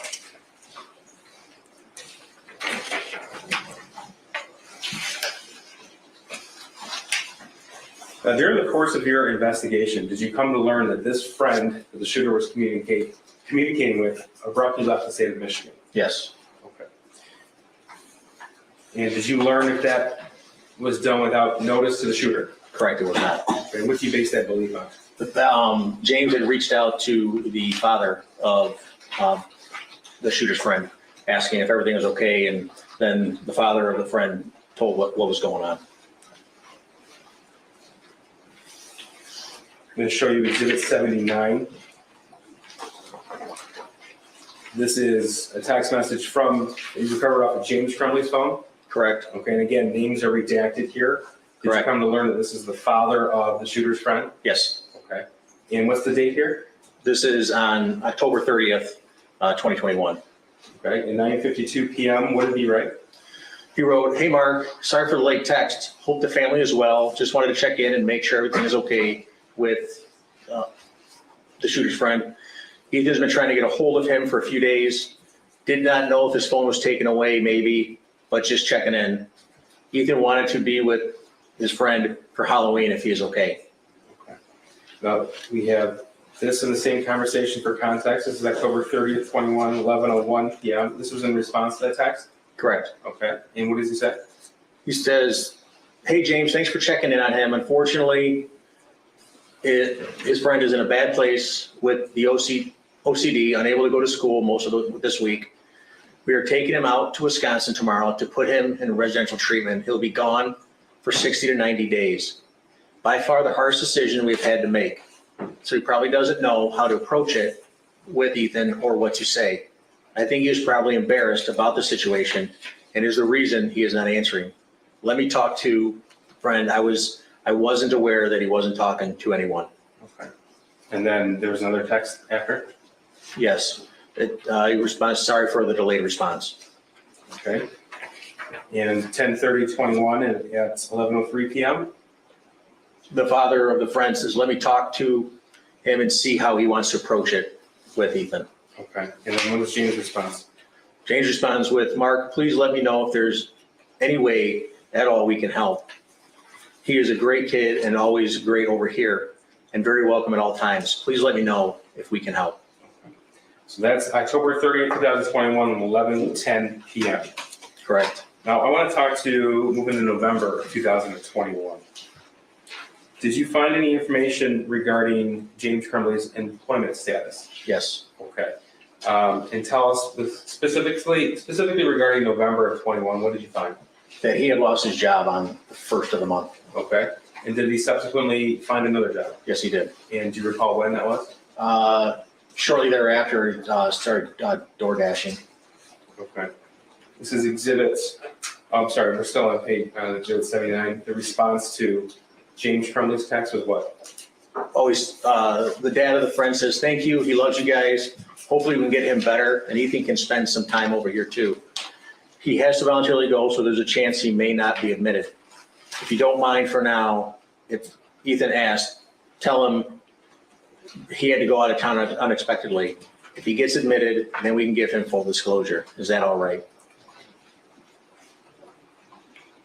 So here's exhibit 81. This is you mentioned he was door dashing? Correct. Okay. And you you were part of the investigators who obtained information from DoorDash via search warrant? Yes. Okay. And with DoorDash, if you are a driver for DoorDash, you install an application on your phone? Correct. And did James Crumbley have that on his phone? Yes, he did. And so what is this in 81? That's just from one of the things that is pulled out when we extract data, pull data off the phone. It's installed applications, and it just tells us that that app was installed, the Dasher app was installed on his phone on November 9th. Okay. So that's when he would have put the application on the phone to start receiving orders to be a DoorDash driver. Correct. So this is November 9th, 2021 at 8:35 p.m. Correct. All right. Now, did you come to learn that he also received messages when he logged in and began picking up orders? Yes. Did you find any evidence that suggests that he worked anywhere else but DoorDash in the month of November of 2021? No, I did not. And based upon his location history and other information you obtained from his phone, did you come to learn that when he did work beforehand, he was away from the house or in the home? He was in the home. Now, what about the shooter's digital footprint in the month of November 2021 after his friend left? When you reviewed the phone, the shooter's phone, for that month in particular, did you find any evidence of the shooter being in contact with anybody else, any other peer? No, he did not communicate with hardly anybody at all. Any evidence, either GPS pings, pictures, social media posts, text messages, anything to suggest that he met up with anybody outside of school? No, if I remember correctly, for the whole month of November, there was only 48 total text messages from the 1st to the 30th. Okay. And what did those text messages include? A combined 6 of them were to James and Jennifer. And then the rest were, I remember seeing, he was accessing some app, maybe doing homework or something, trying to find, it appeared like he would text it, maybe a math problem or something, it would send you the answer. I'm not entirely certain, but that's what it looked like. Okay. But no evidence of plans to meet with a friend outside of school or? No. Or anything like Objection, that? asked and answered. I don't think I asked that one. Keep going.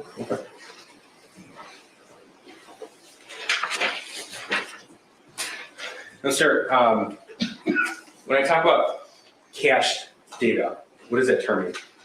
Cache data is data that's stored in a temporary file for your device, whether it's a phone or computer, to pull that information back up again quickly. Whether it's recently viewed or something you look at a lot, the computer can do it quicker because it knows it has to go to this one folder instead of re-downloading it. Okay, so I understand it. Does that mean if it's, does every phone have a certain area of storage of cached data?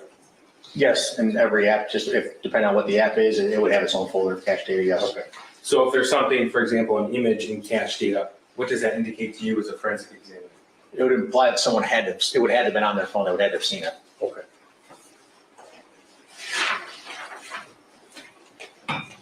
Now, what does it mean if two people have the same cache data on their phone for an image? One either would have sent it to the other one or they randomly looked at the same picture.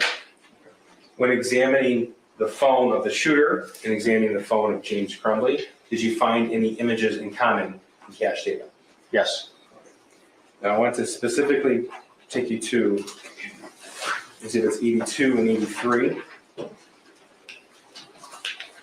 This is the extraction report and a screenshot. So first of all, 82 is the extraction report. This is a snippet of that, please. Tell me what that means. On 82? Yes. Where the file info is and stuff? Yes. That shows the name of the image when either you take a screenshot of something, it's going to name it real quickly, or if you receive it, it'll name it real quickly so it can track it within your device. And then where it says path, that's the file path that often tells you what happened, how something got on a computer, on a phone, is by reading the file path. So let's talk about file path for a second. Now, anytime you, as an expert in computer forensics and cell phone forensics, you're looking to find how a piece of data got on the phone. Is that right? That's correct, yes. Okay. And so how does the file path aid you in that? It just tells, that right there tells us what they, like this one, for example, on the screen, it says Android messaging. I know this was done using the Android messaging app. Okay, so this is from the shooter's phone, and the file path you said had Android messaging? Correct. At the second line from the top, it says tar archive and then data / and then com Android messaging /. Okay.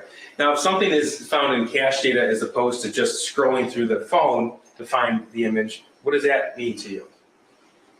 That they would have seen it on their phone before. Okay, but why wouldn't you be able to find it just in messages? Probably, if it was deleted. Okay. So this is on the shooter's phone, and we have the forensic footprint of this image. Correct. And the image itself in exhibit 83. Correct. Okay, so what is the exhibit itself in 83? That tells you right there, that's a screenshot, because at the top of it, you can see the top part of your phone. Usually it has a time up there and the battery life and the antenna strength that you have, and you can see it on the top of that image. Okay. So the screenshot here is 1239. And we have the extraction report on 82 to verify. It's Monday, the 8th of November, 2021, 12:39 p.m. So that matches the screenshot? Correct, it does. And because exhibit 82 has the actual time and date stamp with the UTC -5 that matches the screenshot, what does that mean to you? That image, that's the image that was sent with that. Okay. And this was on the shooter's phone? Correct. All right, so this is, this also has the file path here at 12:40 p.m. Tell me what we're looking at here. This one, so this file path is a little different. Again, starting where you see the word path on the screen there, and then going over, second line from under tar archive, it's the tct.cs.rcs. And the RCS tells me that is rich content, and that's Android's way of being able to either share large files, to know, a lot of people have an Apple phone, you can tell when someone's texting you back. That RCS feature allows Android phones to do the same thing. Okay. So as a forensic examiner, you can tell us that that screenshot was sent by the defendant's phone by the shooter's phone based upon the file path? Absolutely, yes. Okay. Now here's exhibits 85 and 86. This is from James Crumbley's phone. What are we looking at here? On the right side is, the left side, I apologize, is the extraction information that was given, the name that was given in the file path, and then the screenshot again on the right side. Okay, Exhibit 85, the extraction report here. It has the date and time. It's November the 8th, 2021, but this is 12:40 p.m. So that's later in time than what was found on the shooter's phone. Correct. Is that right? Correct, about 1 minute. But it's the same screenshot? Correct, it is. Now, did you find either screenshot of the 9mm, so price $299.99, used Smith & Wesson SD9VE in very good condition, comes with 2 16-round magazines and cleaning kit with an image of a firearm, is that right? Correct. Okay, did you find that screenshot in either messaging from James Crumbley or the shooter? From James Crumbley? Yes. No. Okay. But did you find it anywhere else on the phone other than the cache data? No, I did not. Okay. Have you seen reference to SD9VE 9mm elsewhere in this case? Yes, Where? in the shooter's journal. Okay. And again, because it's found in cache data and nowhere else, what does that mean to you? That would have had one time been on the phone. As you're opening the text message, your phone's going to say, I got to save that image so I can look at it if they want to open it up. So the fact that it's in the cache data tells me that they had opened it up Okay. to see it.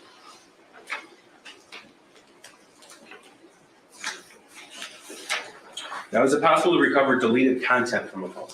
Potentially. Tell me why. Each Android phones are different.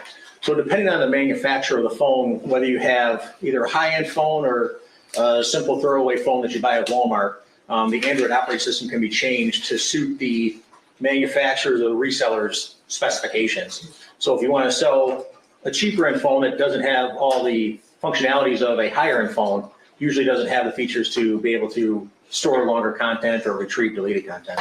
Okay. So it's nothing to do with your forensic tools per se, it's just on the manufacturer? Correct. Is it more likely to recover deleted messages after both users delete the message? No, is it more difficult? Yeah. Correct, yes. Okay.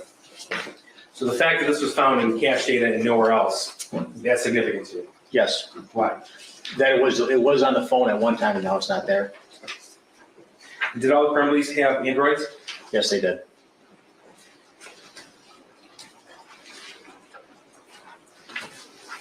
I'm going to direct your attention now to the days before the shooting. We'll start with November the 26th, 2021. Okay. Now, sir, given the tools available at your disposal and the information you're able to pull from, I'm going to ask you to build as best you can a digital footprint of the Crumbleys from the 26th to the 30th. Okay. Now, you're familiar with the firearm purchase of the 6-hour 9mm on November the 26th, 2021? Yes. Okay. But based upon data locations and other information that you were able to retrieve in your investigation, are you able to tell us approximately when that purchase occurred? Yes. When? It was between 1 and 2 p.m. Well, I'm going to show you Exhibit 87 here. This is data location from 12:08 p.m. on 11/26/21. So what are we looking at right here? I apologize. It was between 12 and 1 p.m. They were at the gun range there, or the gun store there. Okay. So this location here verifies that James Crumbley's device was at the firearm store where the 6-hour purchase that day? Correct, yes. And this is Exhibit 88. This is 12:57 p.m. And we can see East Street as far as where we're oriented towards the map. What are we looking at here? That shows James Crumbley's location relative to his house at 112 East Street. Okay. So what can you surmise from these data points? That this one in particular, the larger the circle is, the more, I don't want to say less accurate, the larger the range of where the device could be. This one in particular is 62 meters from that point. So he could be anywhere within 62 meters of that point there near his house. Okay. So because we have a more narrow point into the 87, we can be reasonably assured that the device was at the firearm store from 12:08, and then at 12:57, he was getting within 62 meters of his house? Correct. Okay. Now, to the extent possible, I'd like us to go through what the Crumbley family did after the purchase of that firearm on November the 26th. Tell us what you saw on their phones, what they did after the gun was purchased. They went Christmas tree shopping. There are pictures of it. Sir, when someone takes a picture of something, is there a way to tell where and when that picture was taken? Usually, yes. Tell me why. So a picture that's taken with your phone or even a camera that you might have, a Canon camera, captures what's called metadata. You usually tell your phone to do it. And metadata is data within data. So the main information here that you see on the screen is of a map. Well, embedded in that could be how that map was made by the camera that took the picture, maybe the computer that took the picture, how even the screenshot was made. That's information that you don't see. That's the metadata. So we're looking at exhibits 89 and 90 here. So 89 is the metadata, 90 is the photograph itself. Tell us what we're looking at here. That's was taken from the shooter's phone, and he's holding a handgun that was purchased on the 26th. And the handgun on the grip there says 6 hour. Correct, it is. Okay. And so when and where was this picture taken? This was taken at the Crumbley home on November 26th And what time? at 1:03 p.m. Okay. So we saw from the location history that James Crumbley was almost at his house at 12:57 p.m. And this photograph was taken 6 minutes later? Correct. Now, did the shooter post anything on Instagram with regards to this firearm? He posted pictures of him holding the gun and then telling people, ask questions, they'll answer. So here's exhibit 95. What do we see here? That's the Instagram post where the shooter wrote, "Just got my new beauty today, heart eye emojis, 6 hour, 9mm. Ask questions, I will answer." And when was this post made? In the bottom left corner, you can see it was November 26th, 2021. And it says 1806, which is 606 UTC. And that's what I was talking about. We're -5 or 4 hours. So in November, we're -5 hours. So it's staying at 306. All right, here is also exhibit 95. What do we see here? 106. I apologize. It was 106 that was taken. 106. Minus I was going to 5 correct your math, 18. but Yes, I apologize. Another picture of him holding it in his hand, and that was taken shortly after at 1:06 p.m. on the okay, so 26th. same caption of the post, different photograph. Correct. All right, and here is again same time, same caption. Yes, just looking down the sights of the gun. Okay.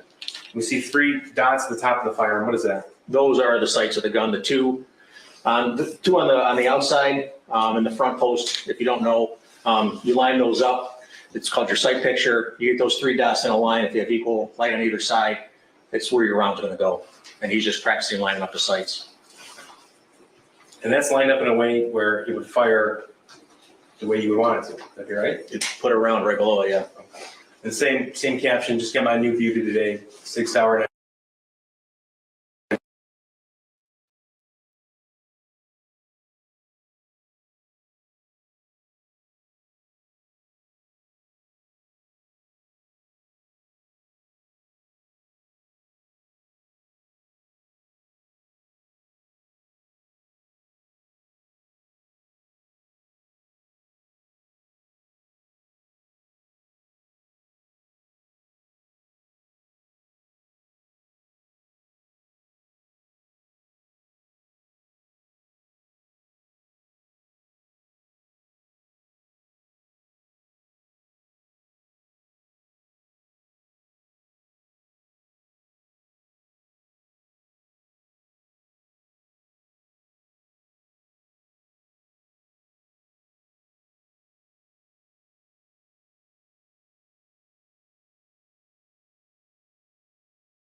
2:02 PM. Okay. And that's November 27th, 21, correct? Correct. Now, this is Exhibit 101. This is Jennifer Crumbley's Instagram post. What do we see here?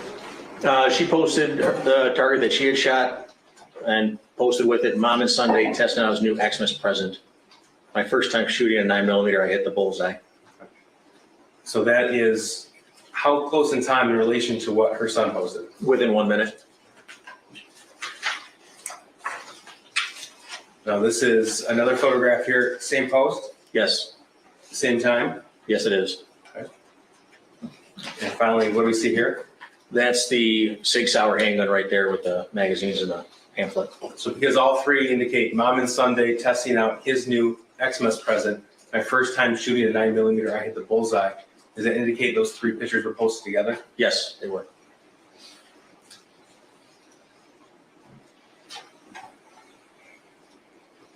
Now, here's Exhibit 102 here. This is 2:03 p.m. What do we see here? This is Jennifer at her house and 9:27 at 2:03 PM. Okay, and so that's practically the same time those photographs, those posts were those images were posted? Correct. So the fact that they were posted on her device or her social media accounts through her device, and we have a device location here, what does that mean to you? That she was at her house when she made that post. And were you able to tell if James Crumbley saw these images? Yes. Here's Exhibit 103. What are we looking at here? This is extra data information from the cell phone extraction. And again, back to the file path that I talked about, you can see the third line down in the second column. You see tom.facebook.katana/cache indicating that it's in the cache folder. Okay. So like the screenshot of a Smith & Wesson 9mm sent by his son to him, these images were also found in the cache folder? Correct.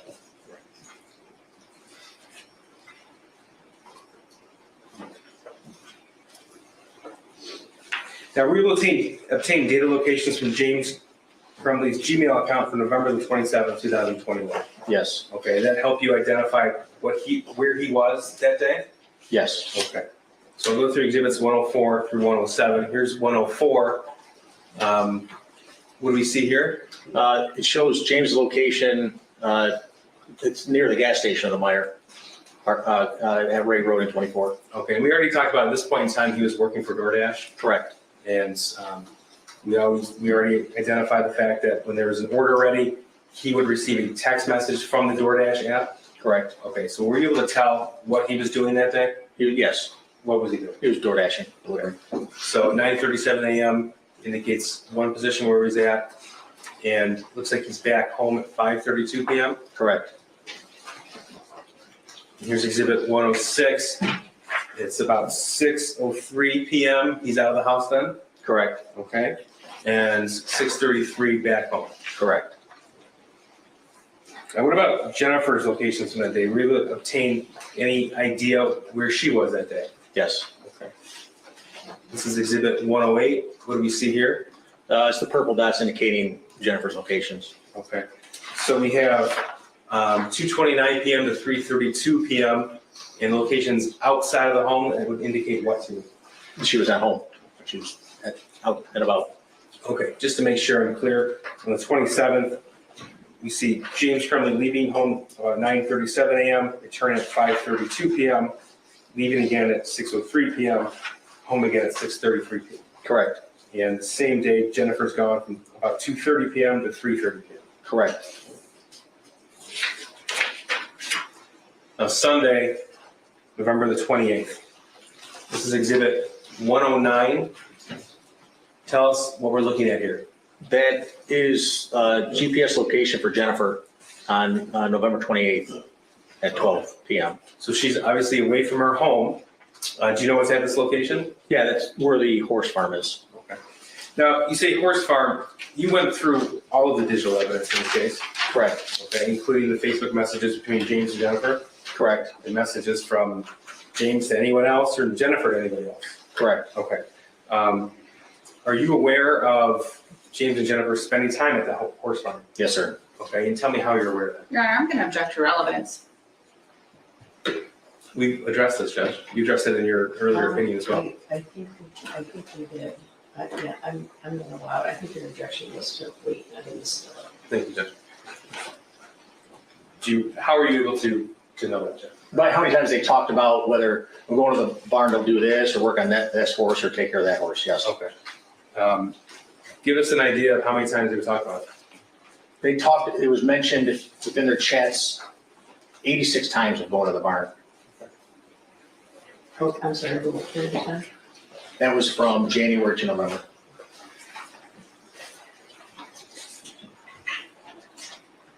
From that conversation, we're able to tell if they would go together or if they had a plan together. Both. They would go take care, one would go take care of a horse or they'd meet up there together. Here is Exhibit 110. This is Sunday the 28th at 2:07 p.m. This is at the Crumbley family home? Correct. Okay. So these last two pieces of the exhibit indicate that Jennifer Crumbley was at the horse barn from approximately noon to whenever she left, arriving home at 2:07. Correct. And that's the Sunday after that firearm, the 9mm, is purchased. Correct. Now let's talk about James' data location points. Here's Exhibit 111. What do we have here? It shows his location at the Meyer gas station again. Okay, and tell us what he was doing that day from your review of the digital evidence. That day he was door dashing again. So this is a data point at 8:56 a.m. Exhibit 112 is 12:45 p.m. Here's he's back at the house. Correct. Does he leave again? Yes, he does. Okay, here's 113, Exhibit 113 at 12:52 p.m. What do we see here? It shows him going away from the house. Okay, and Exhibit 114, what do we have here?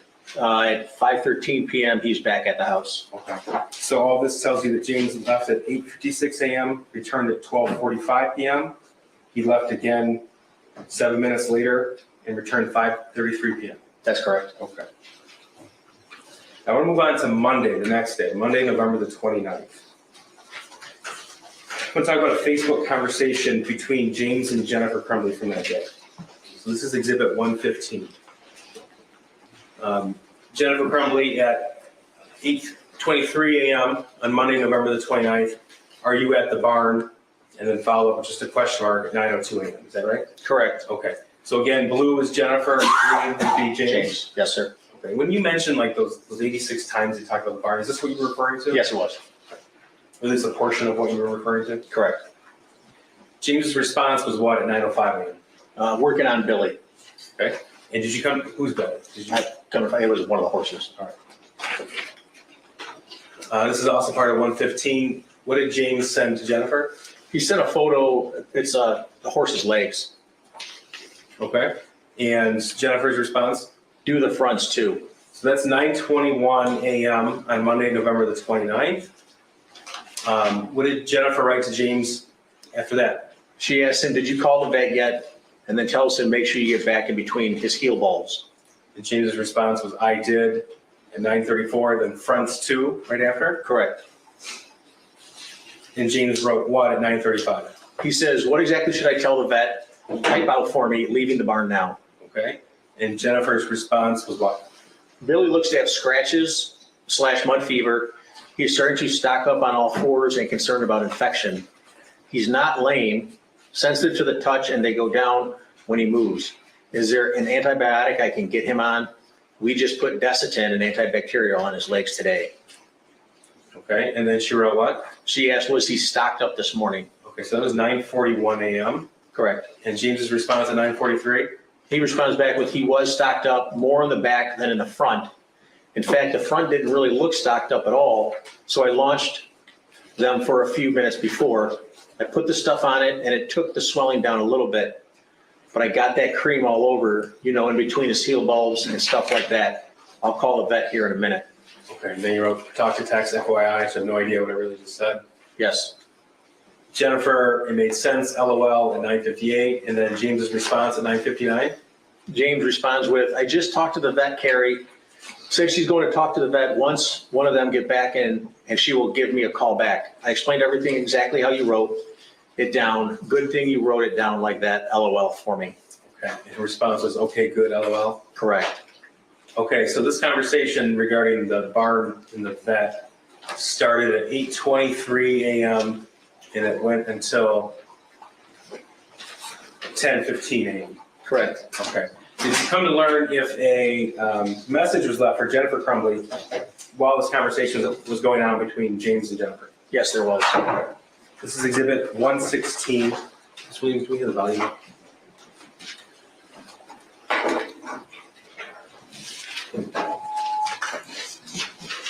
Hi, Ms. Crumbley. My name is Pam Dine. I'm calling from Oxford High School, and I'm here with Mr. Hopkins, who's Ethan's counselor. I was just calling to let you know that we just spoke with Ethan, had a really nice conversation. One of the teachers had sent an email to the office just that she was concerned with Ethan when she was walking around the room, checking assignments, that he was on his phone looking at bullets and that sort of thing. So she just wanted us to have a conversation. We did. He said he had been to the shooting range with you this weekend, and we were like, yep, guns are a hobby for a lot of people, and shooting ranges, and that's perfectly normal. And that we just wanted to make sure I had a conversation with him about the things he searches at school, and things versus searching at home, like Mr. Hopkins gave a good example of like if a teacher makes beer at home, perfectly normal and healthy, but can't be using searches for making beer at school. So we had a conversation. He was great. He's like, yep, I get it. So I just wanted to let you know that we did have that conversation with him, and I don't know, about 5 minutes, and he went back to class. All right, if you have any questions, you can give me a call. Otherwise, it'll be a great holiday. Thanks. Bye-bye. Okay, so that was November the 29th, 2021. Did you find evidence that Jennifer Crumbley accessed that voicemail? Yes, she did. Is that depicted here in People's Exhibit 117? Yes. Could you find from the messages between James and Jennifer who picked their son up from school that day? Ethan did. I apologize. James did. Father. Here's Exhibit 120. This is Jennifer Crumbley. You still working? 2:44 p.m. James says no, waiting for their son. 2:47. Okay. And 119. This is later on. What does Jennifer write to James? She asked you, did Ethan tell you what happened today? Okay. And that's the same afternoon that the voicemail was left. Correct. Okay. And James's response Was yeah.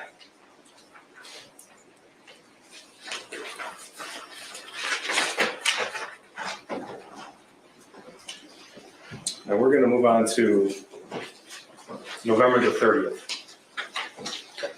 And we'll go step by step from what you were able to discern from all of the evidence that you had to review at your disposal. So in the morning, November 30th, were you able to tell what time the shooter was dropped off at school? After 7:30 p.m. or a.m. So you were able to pull surveillance video for this? This is Exhibit 122. 7:46 a.m. on the 30th? Correct.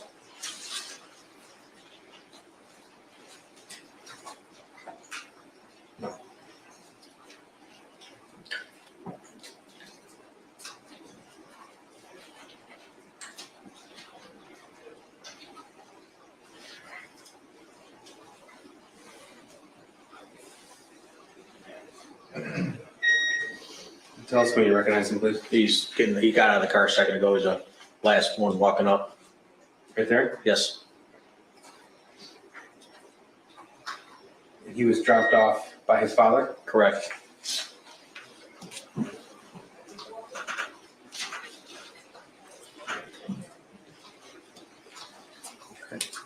Exhibit 123, tell us where James Crumbley went after that. At 8:04 a.m. he was at home. Okay. And then Exhibit 124, where was he? At the horse farm again. Okay, so 9:04 a.m. So 7:46 a.m. he dropped off his son. He was home at 8:04 a.m. He's at the horse barn by 9:04. Correct. Do you know what time that Jennifer Crumbley got to work? About the same time, 9:04. So this is what we're looking at here. That's Jennifer walking into her place of employment. This is Exhibit 125. Yes. Okay. And this is November 30, 2021 at 9:04 a.m. Correct. Now, do you know if she received a phone call shortly after arriving? Yes, she did. So exhibit 126, what do we have here? That's from the call obtained from her phone, from the school. Okay, so we have a missed call at 9:24 a.m. on November the 30th, Correct. and then we have a return call at what time? 9:27 a.m. And how long is that phone call? That's 5 minutes, almost 6 minutes. So is that 5:43, it's 5 minutes and 43 seconds? Yes, it is.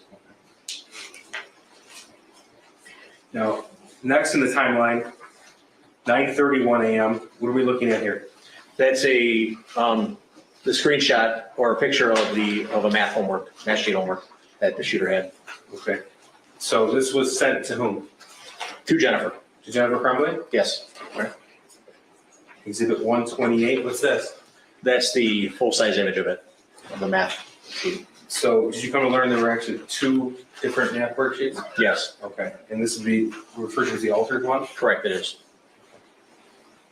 So this was sent to Jennifer Crumbley at 9:31, Correct. right? It's exhibit 128. Exhibit 129 is what? That appears to be an email of the math worksheet. Here's exhibit 30. This is what contained in the email? Yes, that's the original. So this was emailed to Jennifer Crumbley at 9:32 a.m. Is that right? Correct.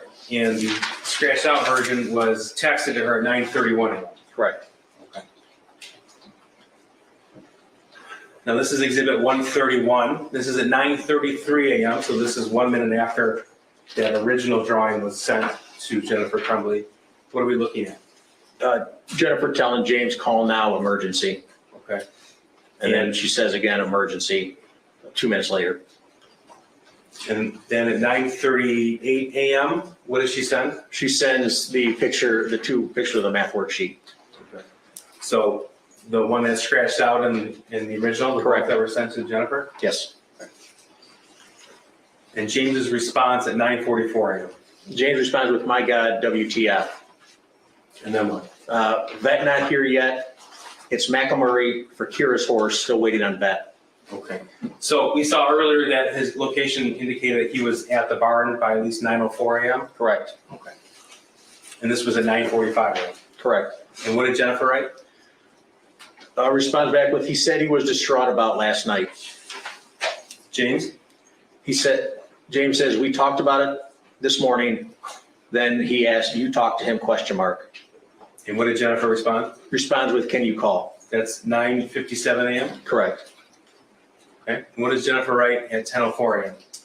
She says, heading to a school, I'm very concerned. And that's at 10:04 a.m. on November the 30th, 2021. Correct.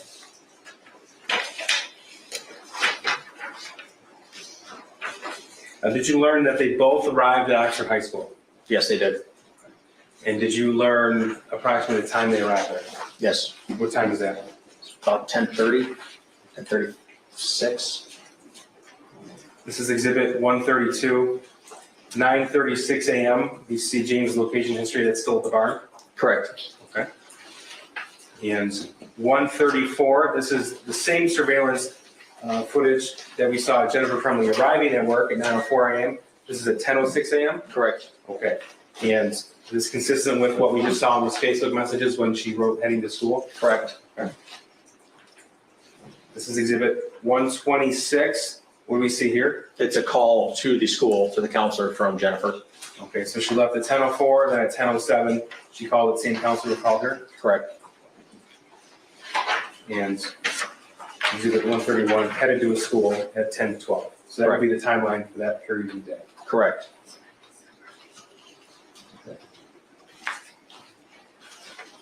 So do we have an idea of, you said about after 10:30 a.m. that meeting occurred? Correct. Okay, and so is this what you base that opinion on? Correct, yes. All right, so what do we see here at exhibit 135? What you see at the top of it is the horse barn, and then he takes a path down Gardner Road and then heads to the high school. Okay. So if I'm correct, what we just saw, Jennifer arrived at work. Well, first of all, the shooter was dropped off at school at 7:46 a.m. by his father. Correct. He went to the horse barn at 9:04. Correct. Jennifer arrived at her place of employment about the same time, 9:04. Yes, sir. Okay. And she received a phone call at 9:24. Correct.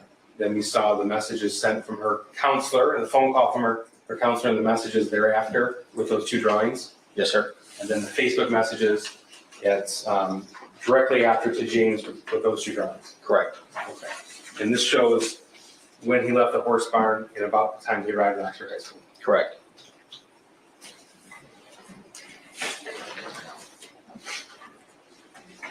And did he stop by his house before he went to the meeting? No. Jennifer stopped by the house before she went to the meeting. No, sir.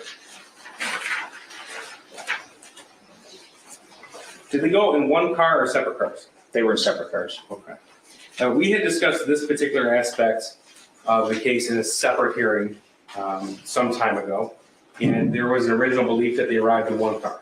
Correct. Okay, you came to learn that they arrived in two different cars. That's Picture in our leading. Again, it's just foundation, sir. Tell me what happened. When I originally was watching the video, the system that the school has, it's not continually recording. It only records when there's enough movement in the frame. So if they're too far of a distance away, it's not going to record, even though there might be somebody walking across the parking lot. The sensors don't pick it up. And it didn't, once I saw the second car, what I thought was the first car, pull into a parking spot, the next thing I saw was just two people standing in front of it. So I assumed that they'd come out of that car together. So keeping with our timeline here, 10:29 a.m. We have a call log of, what do we see here? James calling Jennifer, And how long was that phone call? 7 minutes and 16 seconds. And based upon what you found on the video and the messages and data locations, this is before they arrived at school? Yes.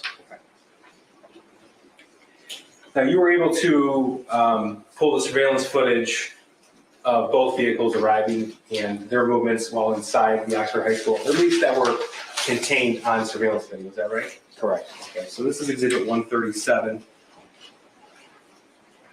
I'm going to play this.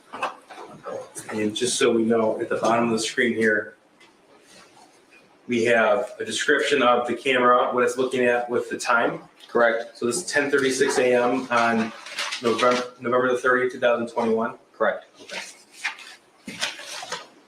And this, what are we looking at right here? That's the parking lot of the school on the north side of the school.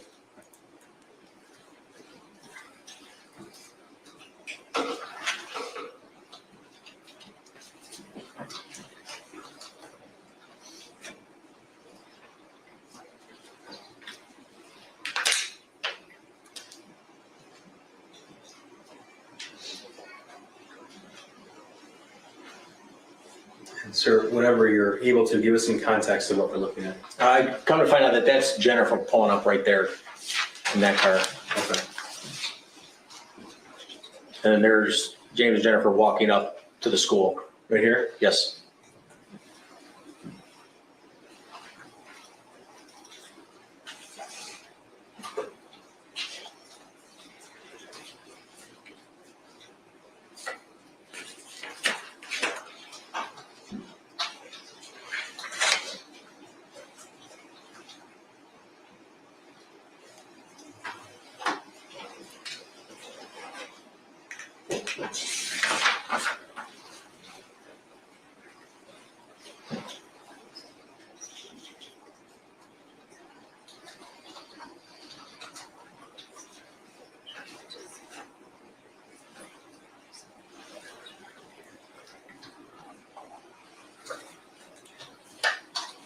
Sure, this is James and Jennifer Crumbley in the Oxford High School that day? Yes, Okay. that's in the office there, and they're being directed around to counseling. At the bottom of the screen there, it's 10:39 a.m. Correct.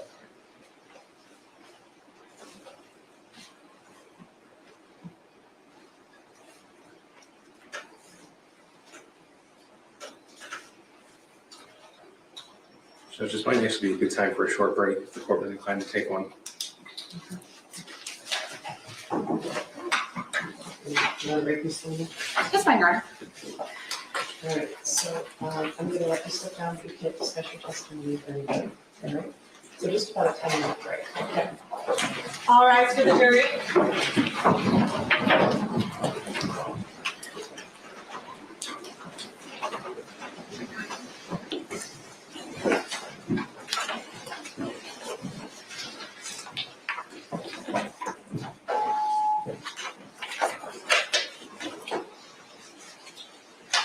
Is it connected?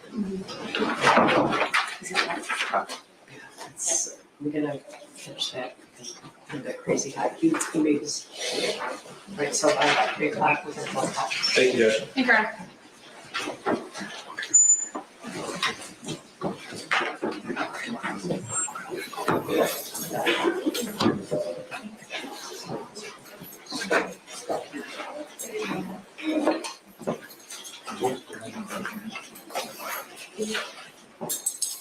I know.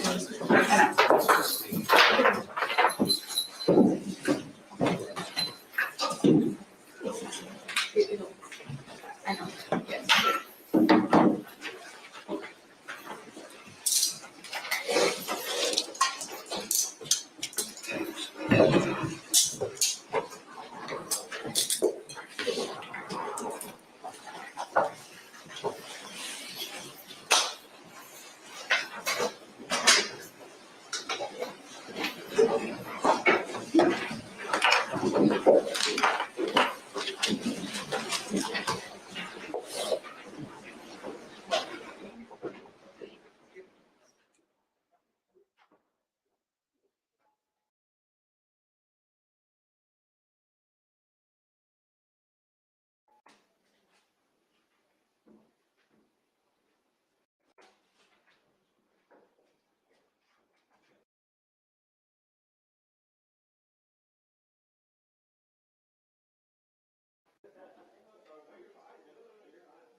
Okay.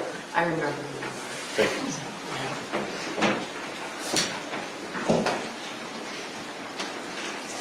Calling People versus James Crumbley, case number 22279-989 FH. So we're gonna do the jury.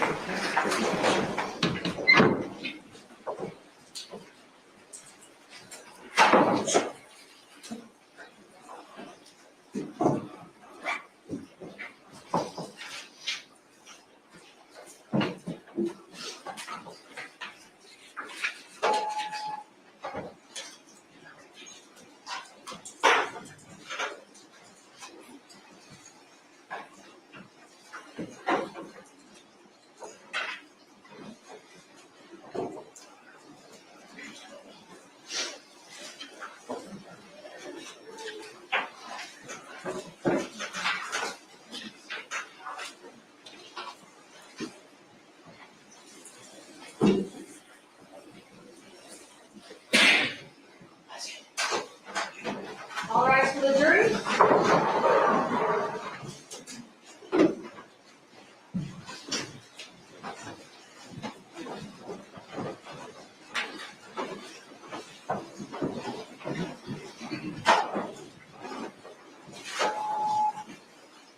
All right, you may be seated.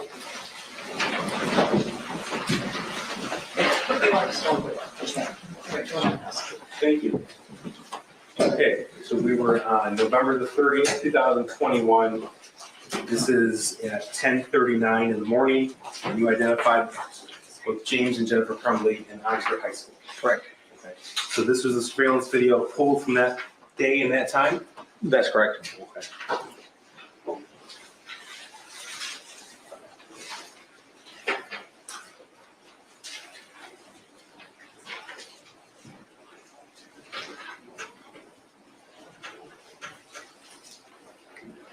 And the clock there that says 12:42, that's incorrect. Correct, it never changes. Okay. Correct. So the actual time is in the yellow at the bottom of the video, it just turned 10:40 in the morning? That's correct, yes. Okay, thank you.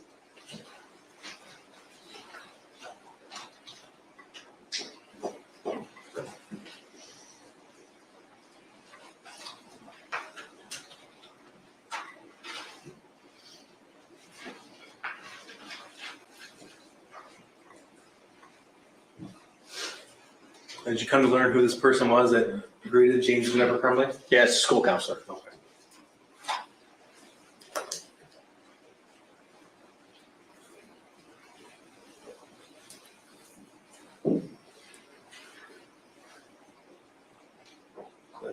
It just skipped now from 10:41 to 10:52 a.m.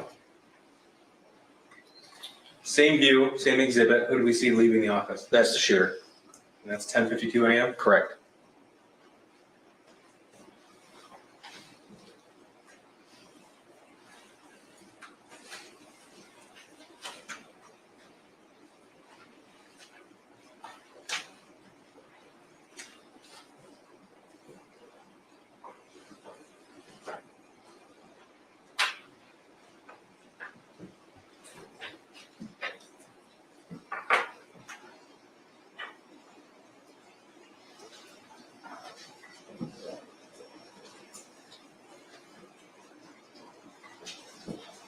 This is 10:53 a.m. Who do we see? It's James and Jennifer Crumbley leaving. Okay. This is James and Jennifer Crumbley, Yes, and they're walking out of the counselor's office. correct. Back towards the front office.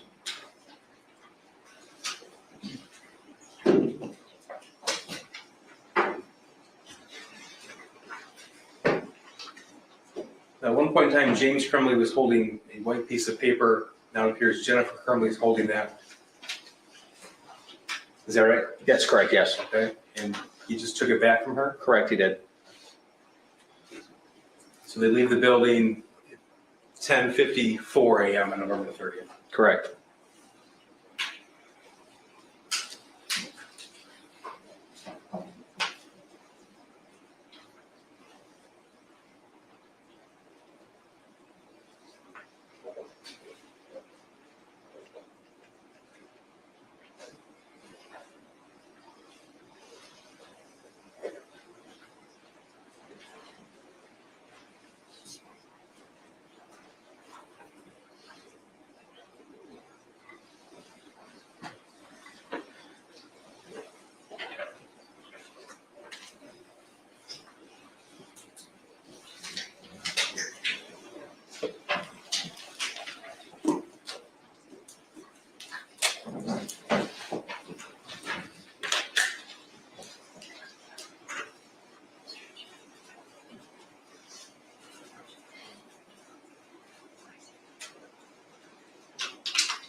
So this is 10:57 in the morning.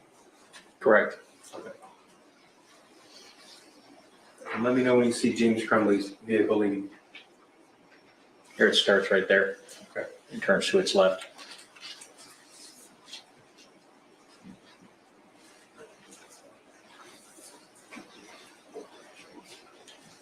Okay, did James Crumbley stop by his house after that meeting? No, he did not. I'm gonna move on to, we'll go to exhibit 140. This is a location data at 11 a.m. Where at? At the Meyer, Okay, that's November 30th, 11 a.m. and that Meyer is where? to the west of the school, just down the street. Is that the Meyer you told us about earlier Yes, it is. today? Okay, so that's the Meyer you went to on that same day. Correct, yes. Okay.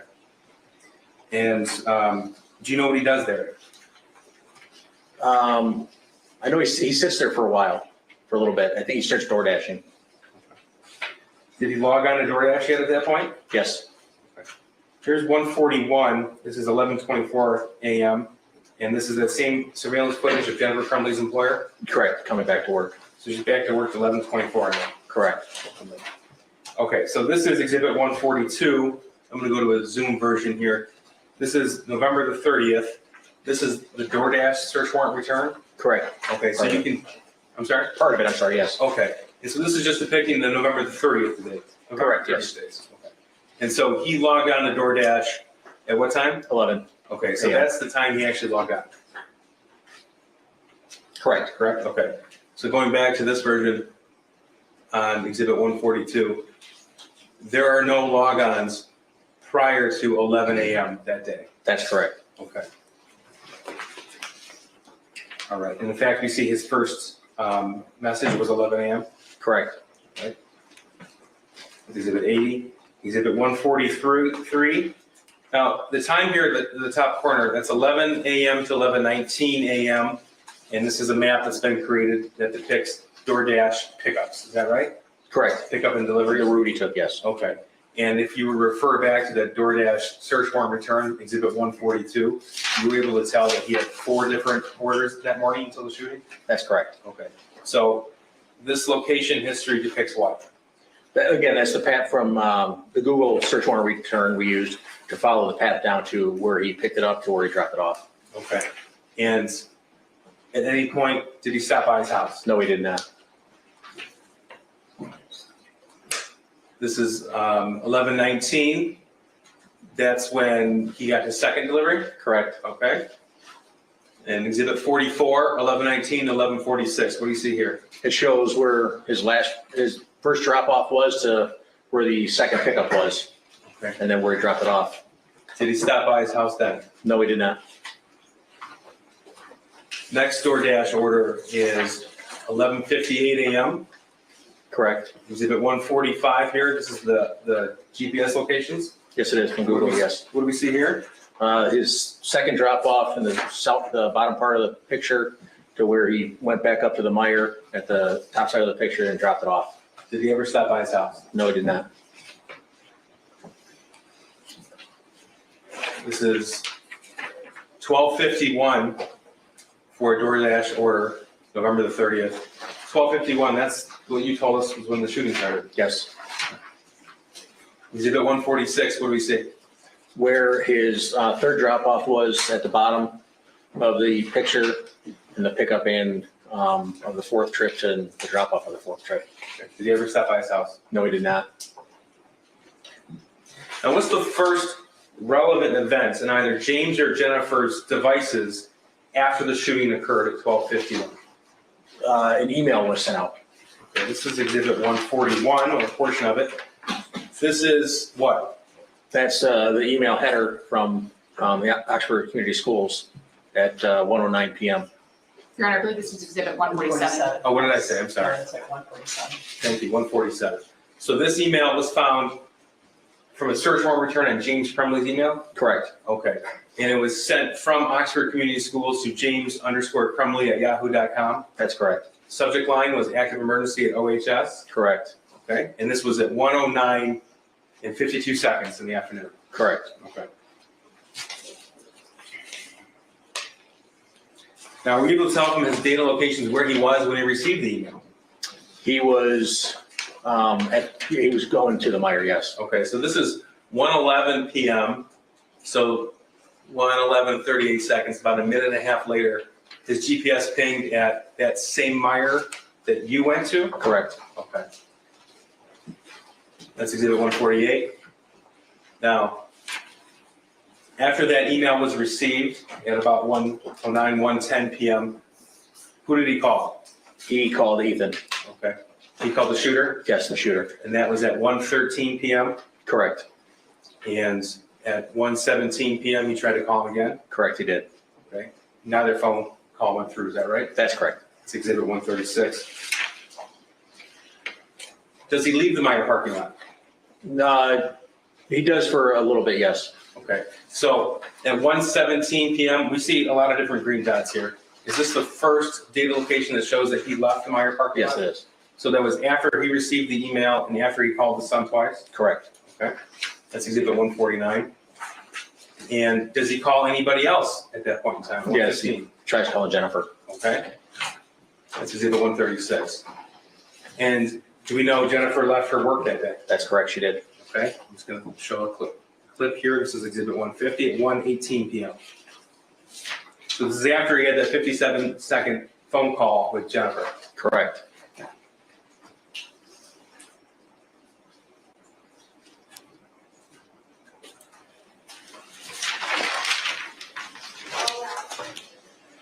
Okay, we saw that James left the Meyer parking lot at 1:17. Did he go home then? Yes, he did.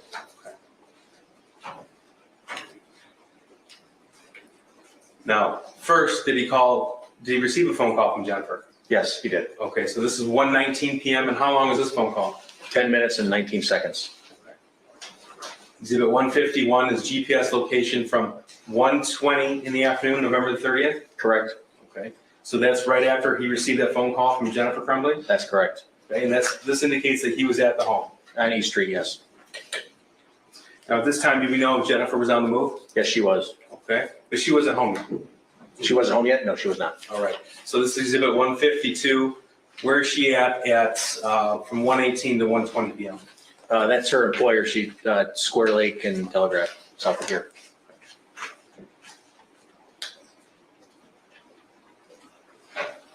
Now, while she was on that phone call with the defendant, with James Crumbley, did she send any text messages? Yes, she did.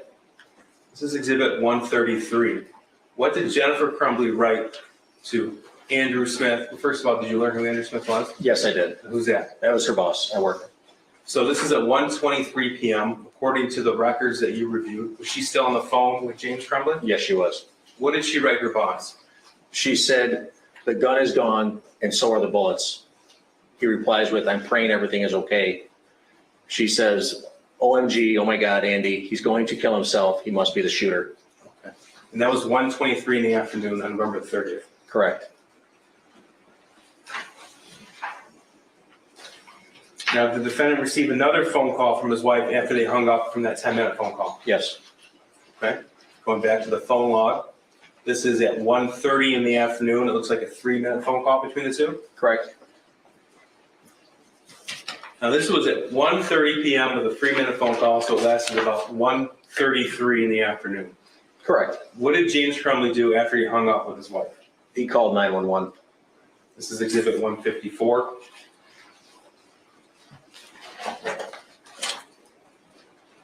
What's the location of your emergency? Okay, I'm not really sure. I'm at my house. There's an active shooter situation going on at the high school. My son goes to high school, I have a missing gun at my house. I need an officer to come to my house right away, please. Okay, I'm not gonna be able to send anybody to your house right now, so there might be active shooter situation. I understand that, there's a million cops here. I have a missing gun at my son's, at the school, and we had to go meet with the counselor this morning because of something that he wrote on a text paper, and then I was in town, and I saw a whole bunch of cops going somewhere, and I made sure that I wanted to get to the high school, so someone was going to the high school, and then somebody told me that there was an active shooter, and then I raced home just to find out. And I think my son took the gun. I don't know. Tim, I don't know what's going on. He's really freaking out. My son's name is Ethan Crumbley. C-R-U-M-B-L-E-Y. Exactly right. All right, sir, I'm going to put you on hold for just 1 second, okay? Let's just ask Kristen to come in and see if I can do anything for you, okay? We're put you on hold. Thank you. Okay, Mr. Crumbley? Yes. All right, I'm going to get your name and phone number, and I'm going to have my lieutenant that's out there dealing with the situation. He's going to contact you, okay? What's your first name? My first name is James. And your last name, Crumbley? Yes. Okay. And what's that phone number for you? 248. 750-6483. Okay, do you know what your son was wearing when he left the house this morning? He had on a pair of sweatpants and like a gray shirt, a gray like sweatshirt. Okay. All right. Somebody's going to give you a call, okay? I can't give you a time frame because they're right in the middle of all of this. I can't give you a time frame, but we're going to give you a call as soon as possible, okay? Okay. All right, thank you. Bye-bye. The call was made at 1:34 in the afternoon on November the 30th. That's correct. And sir, if you know, that was before the name of the shooter was made public. That's correct. Now, at some point, was James Crumbley contacted by law enforcement? Yes, he was. Okay, do you know if both James and Jennifer Crumbley went to the Oakland County Sheriff's Office, Oxford substation? That's correct, they did. This is exhibits 155 and 156. These are location points. 1:58 p.m. for James Crumbley. Where is he at? That's the location of the substation. Okay. So he made the phone call from his house at 1:34, and he's at the police station at 1:58? Correct. All right. And this is Jennifer Crumbley. She was there at 1:59? Correct. Now, sir, we talked in the beginning of your testimony about the multiple phones that were recovered and that you conducted analysis on. Do you have a chance to review the forensic downloads of the other phones as well? Yes. Okay.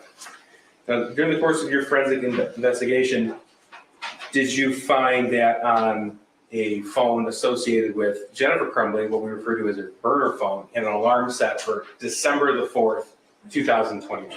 Correct, it was. Okay. That's 157. Oh, they're back home at 2:30 in the afternoon at 1:57. Exhibit 157, is that right? That's correct, yes. Okay, so Jennifer Crumbley, 2:30, James Crumbley, 2:30 afternoon. Correct. Okay, so now moving ahead to December the 4th. This is exhibits 159 and 160. What are we looking at here? That's the screenshot on the left side, and then showing the alarm set on the right side. Okay. Now, from your review of all of the forensic evidence that you had, did it appear that Jennifer Crumbley would leave her phones on throughout the night? That's correct, she would. Okay. Now, we talked a little bit about how the cache images were found of that 9mm handgun, but the message wasn't found, and how you have an ability to occasionally obtain deleted content. That's correct. All right. Were you able to obtain a Facebook thread between Jennifer Crumbley and somebody named Brian Wash? Yes, that's correct. Were you able to obtain any particular messages that were deleted? Yes.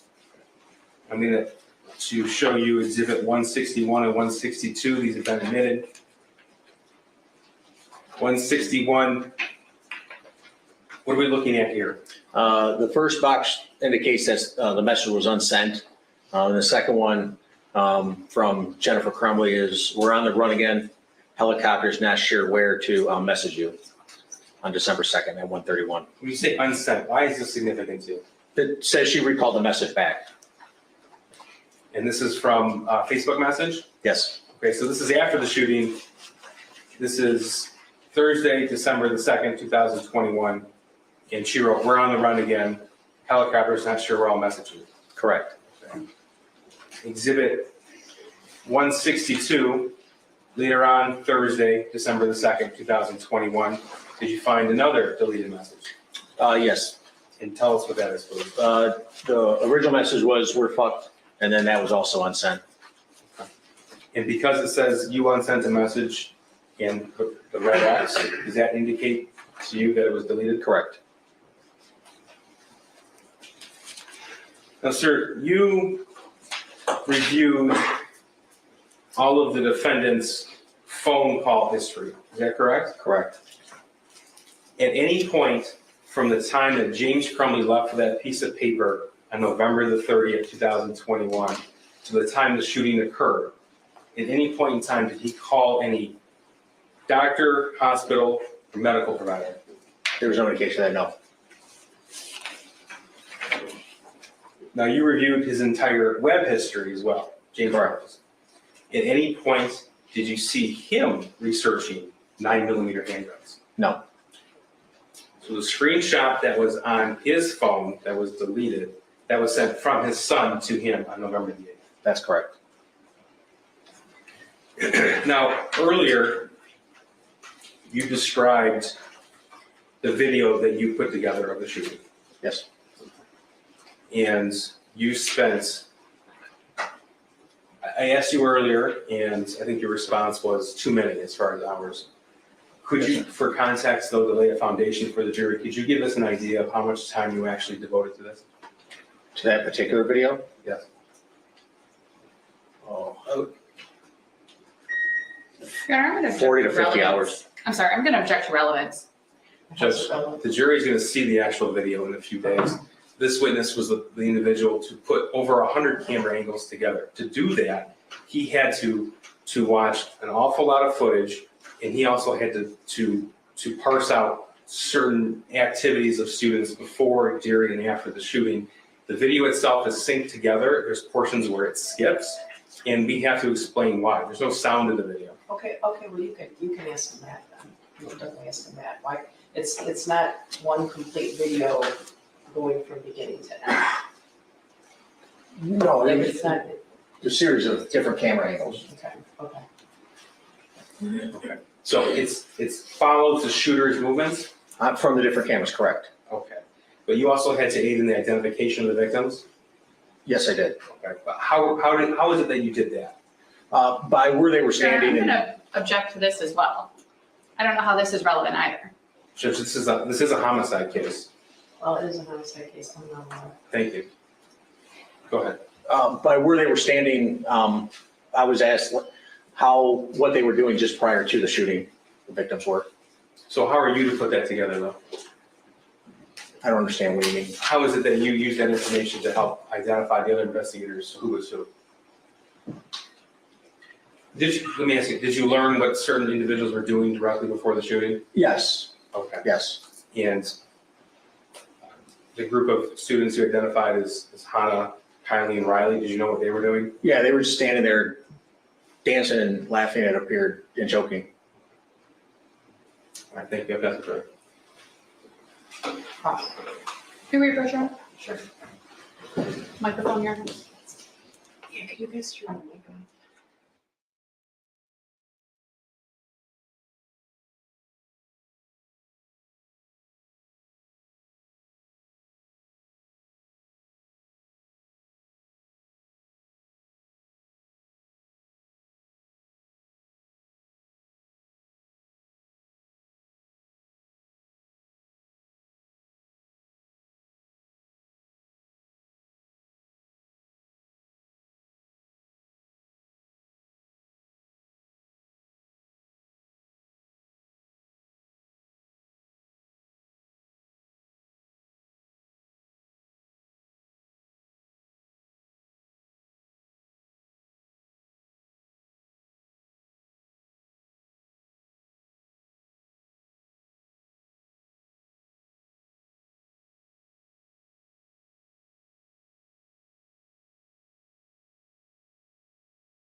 continue tomorrow at 9:00 in the morning.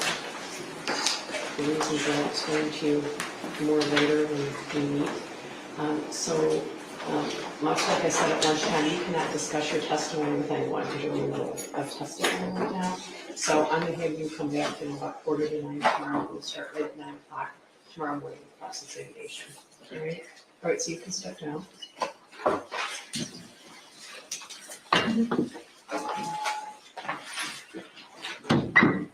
When we excuse you, we are doing work. We were here quite a while last night, but I don't like to make you wait while we're doing other things. So there's a lot of moving parts, so I want to let you go, all right?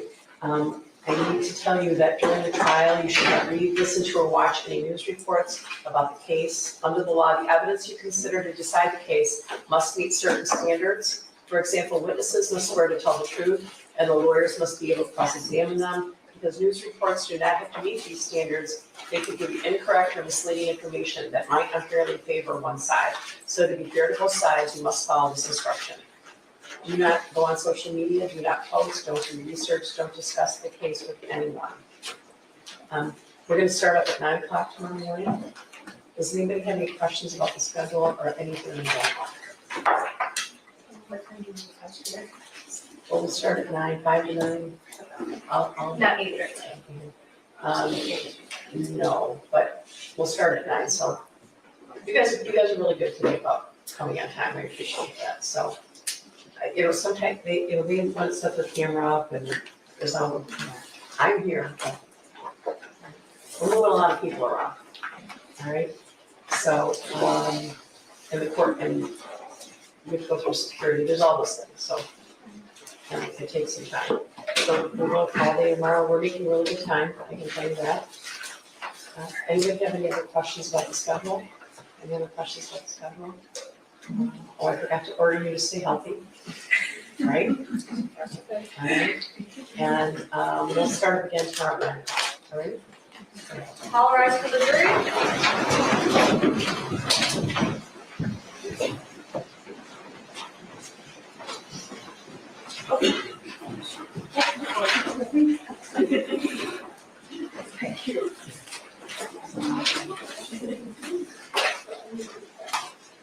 Judge, Mr. Williams is on the way to court to address the issue of requests. All right, you may be seated.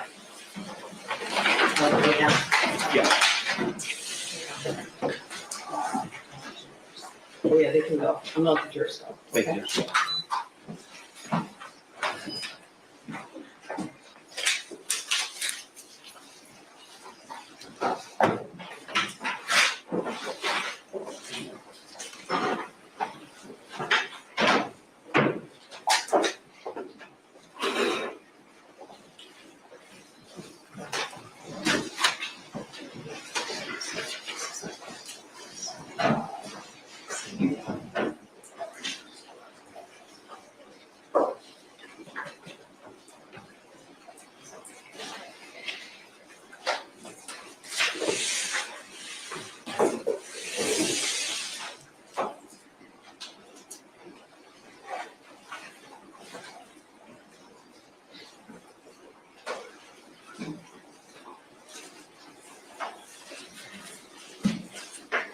There are no jury instructions issues anymore, right?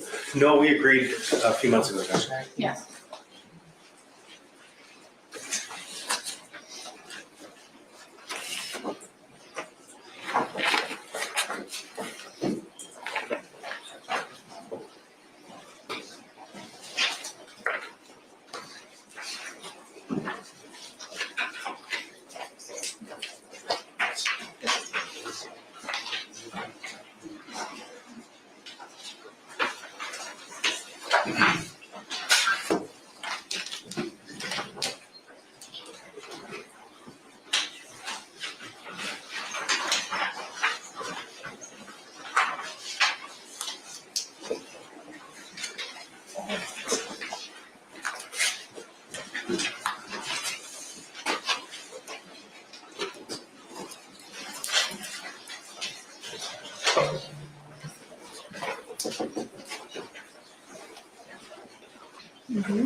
Right. No.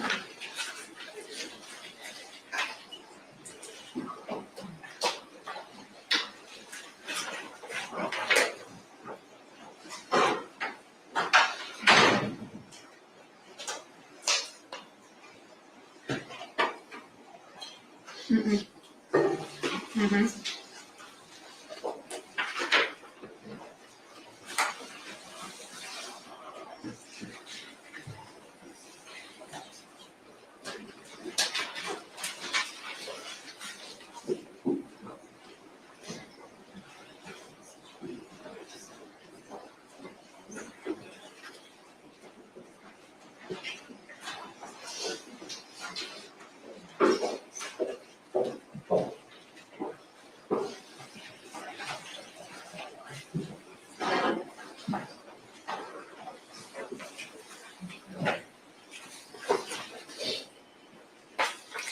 Good afternoon, Your Honor, David Williams.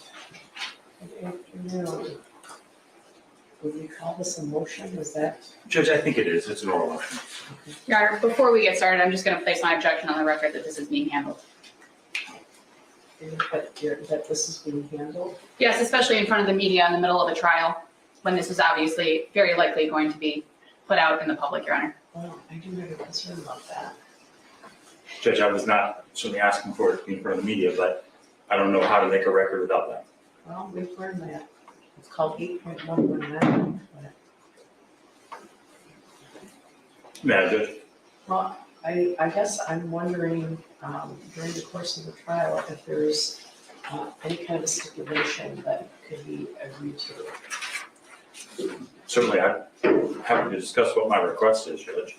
Well, Ms. Lehman, would you be willing to have a discussion with the prosecutor's office? I can't, I have to hold the public courtroom. Correct, Your Honor. I do not want to impact your client or your case in any way by doing so, so I'm weighing the rights of the parties, so. I would be more than happy to speak with the prosecutor's office about this. Judge, I'm going to be very brief.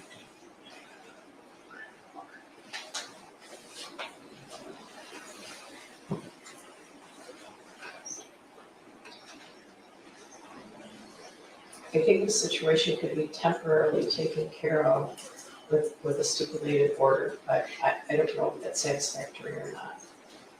I'm reluctant to impact the rights of the parties during a jury trial. I mean, Judge, my request is pretty straightforward and it's pretty time limited. Well, I know what your request is, but I'm concerned about statements that might be placed on the record, right? Aren't I concerned about that? I am, Your Honor. I mean, Judge, I think it's appropriate for the record, and obviously the jury's not present, that's why they're not here. But I understand what the court's raising, I'm not. All right, well, I know you do. I know you do. I know you understand my concerns as well. I do. Hold on, just 1 second, Judge.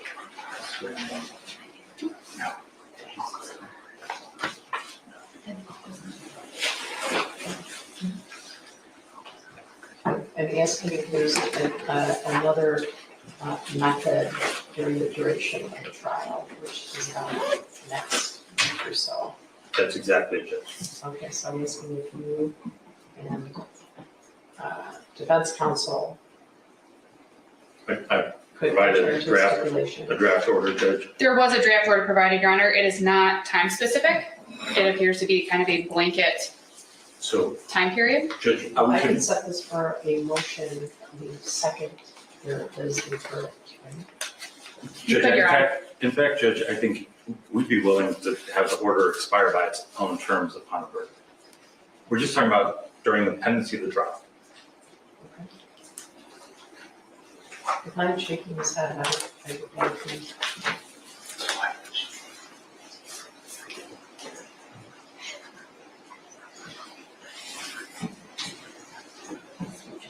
In theory, I can ask the prosecutor to file a written motion, but that doesn't help me either. And Judge, I'm happy to do that. Okay, Your Honor, my client is not willing to agree to the order. Okay, so It's basically restricting his ability to speak to people, Judge. I mean, it's Well, it's a complete revocation, except for counsel. I'm most concerned about him being able to talk to you. Right, and absolutely, that's not part of what we're asking. I mean, Judge, if the order gets entered, we're asking that the communications be limited to only counsel and legitimate clergy during the rest of the trial. That's my request. We're talking 7 or 8 days. You can talk to his attorney, you can talk to legitimate clergy. Okay, so if he doesn't agree to it, then the prosecutor is going to make the motion. right? And I have advised Mr. Crumbley of that, Your Honor. I would propose that there could be a different order with a restriction and not a complete revocation. Obviously, the prosecutor's office is reviewing communications. They would know whether or not the order was violated, and at that point, if the court needed to take action, then the court could take action. Judge, it's not just about violations going forward, it's about the conduct that's already happened. Well, I understand that. I understand that. It's so hard to understand because there's a big old sign right there, right? It's on every call. Every single call. Yeah, Judge, if there's not an agreement, I'd like to just make my motion. It's fairly brief, Judge. So Ms. Blinder, what's his position?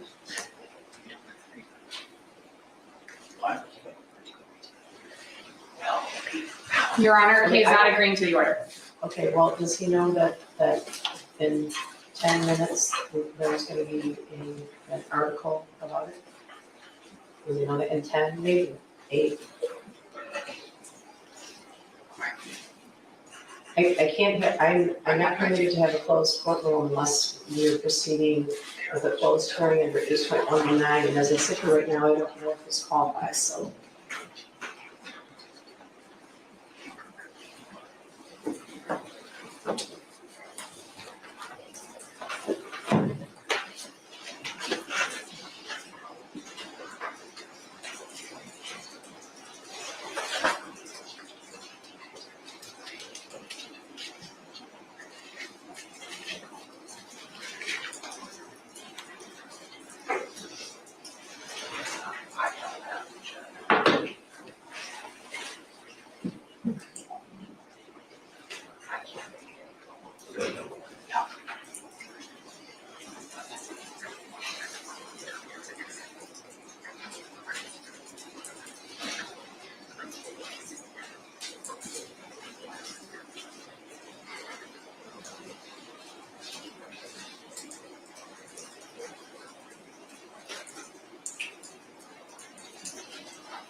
No, you won't.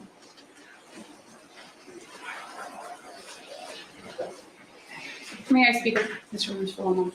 Yeah, you can step out if you need to. Yes.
You want me to bring it?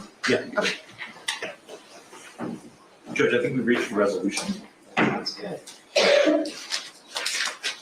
Judge, I think I can just briefly make a record. This is obviously, the order is going to become public. The agreement is going to be that Mr. Crumbley's communications will be revoked, but not his ability to do research or otherwise participate in his own defense. So not just communicating with counsel, but his ability to read or get other information, Okay.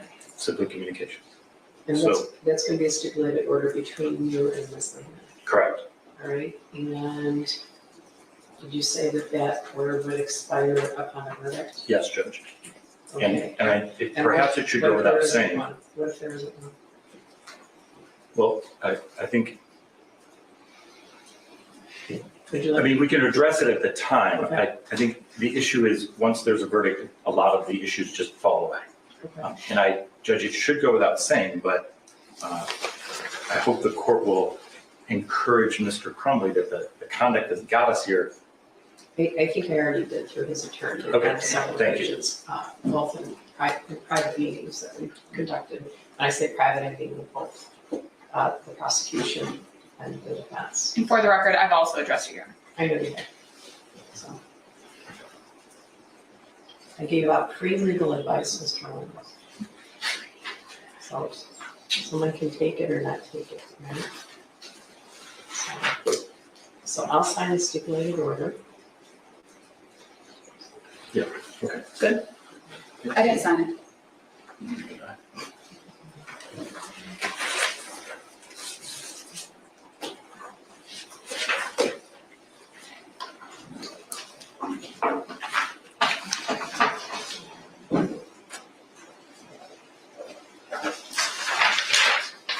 May I approach the clerk, Your Honor? Sure.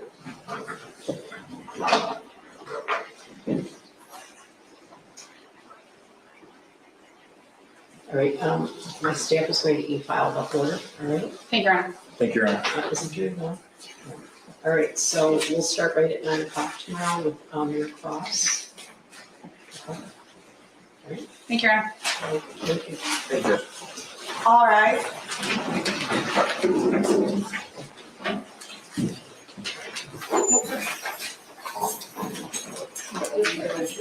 Everyone please have a seat.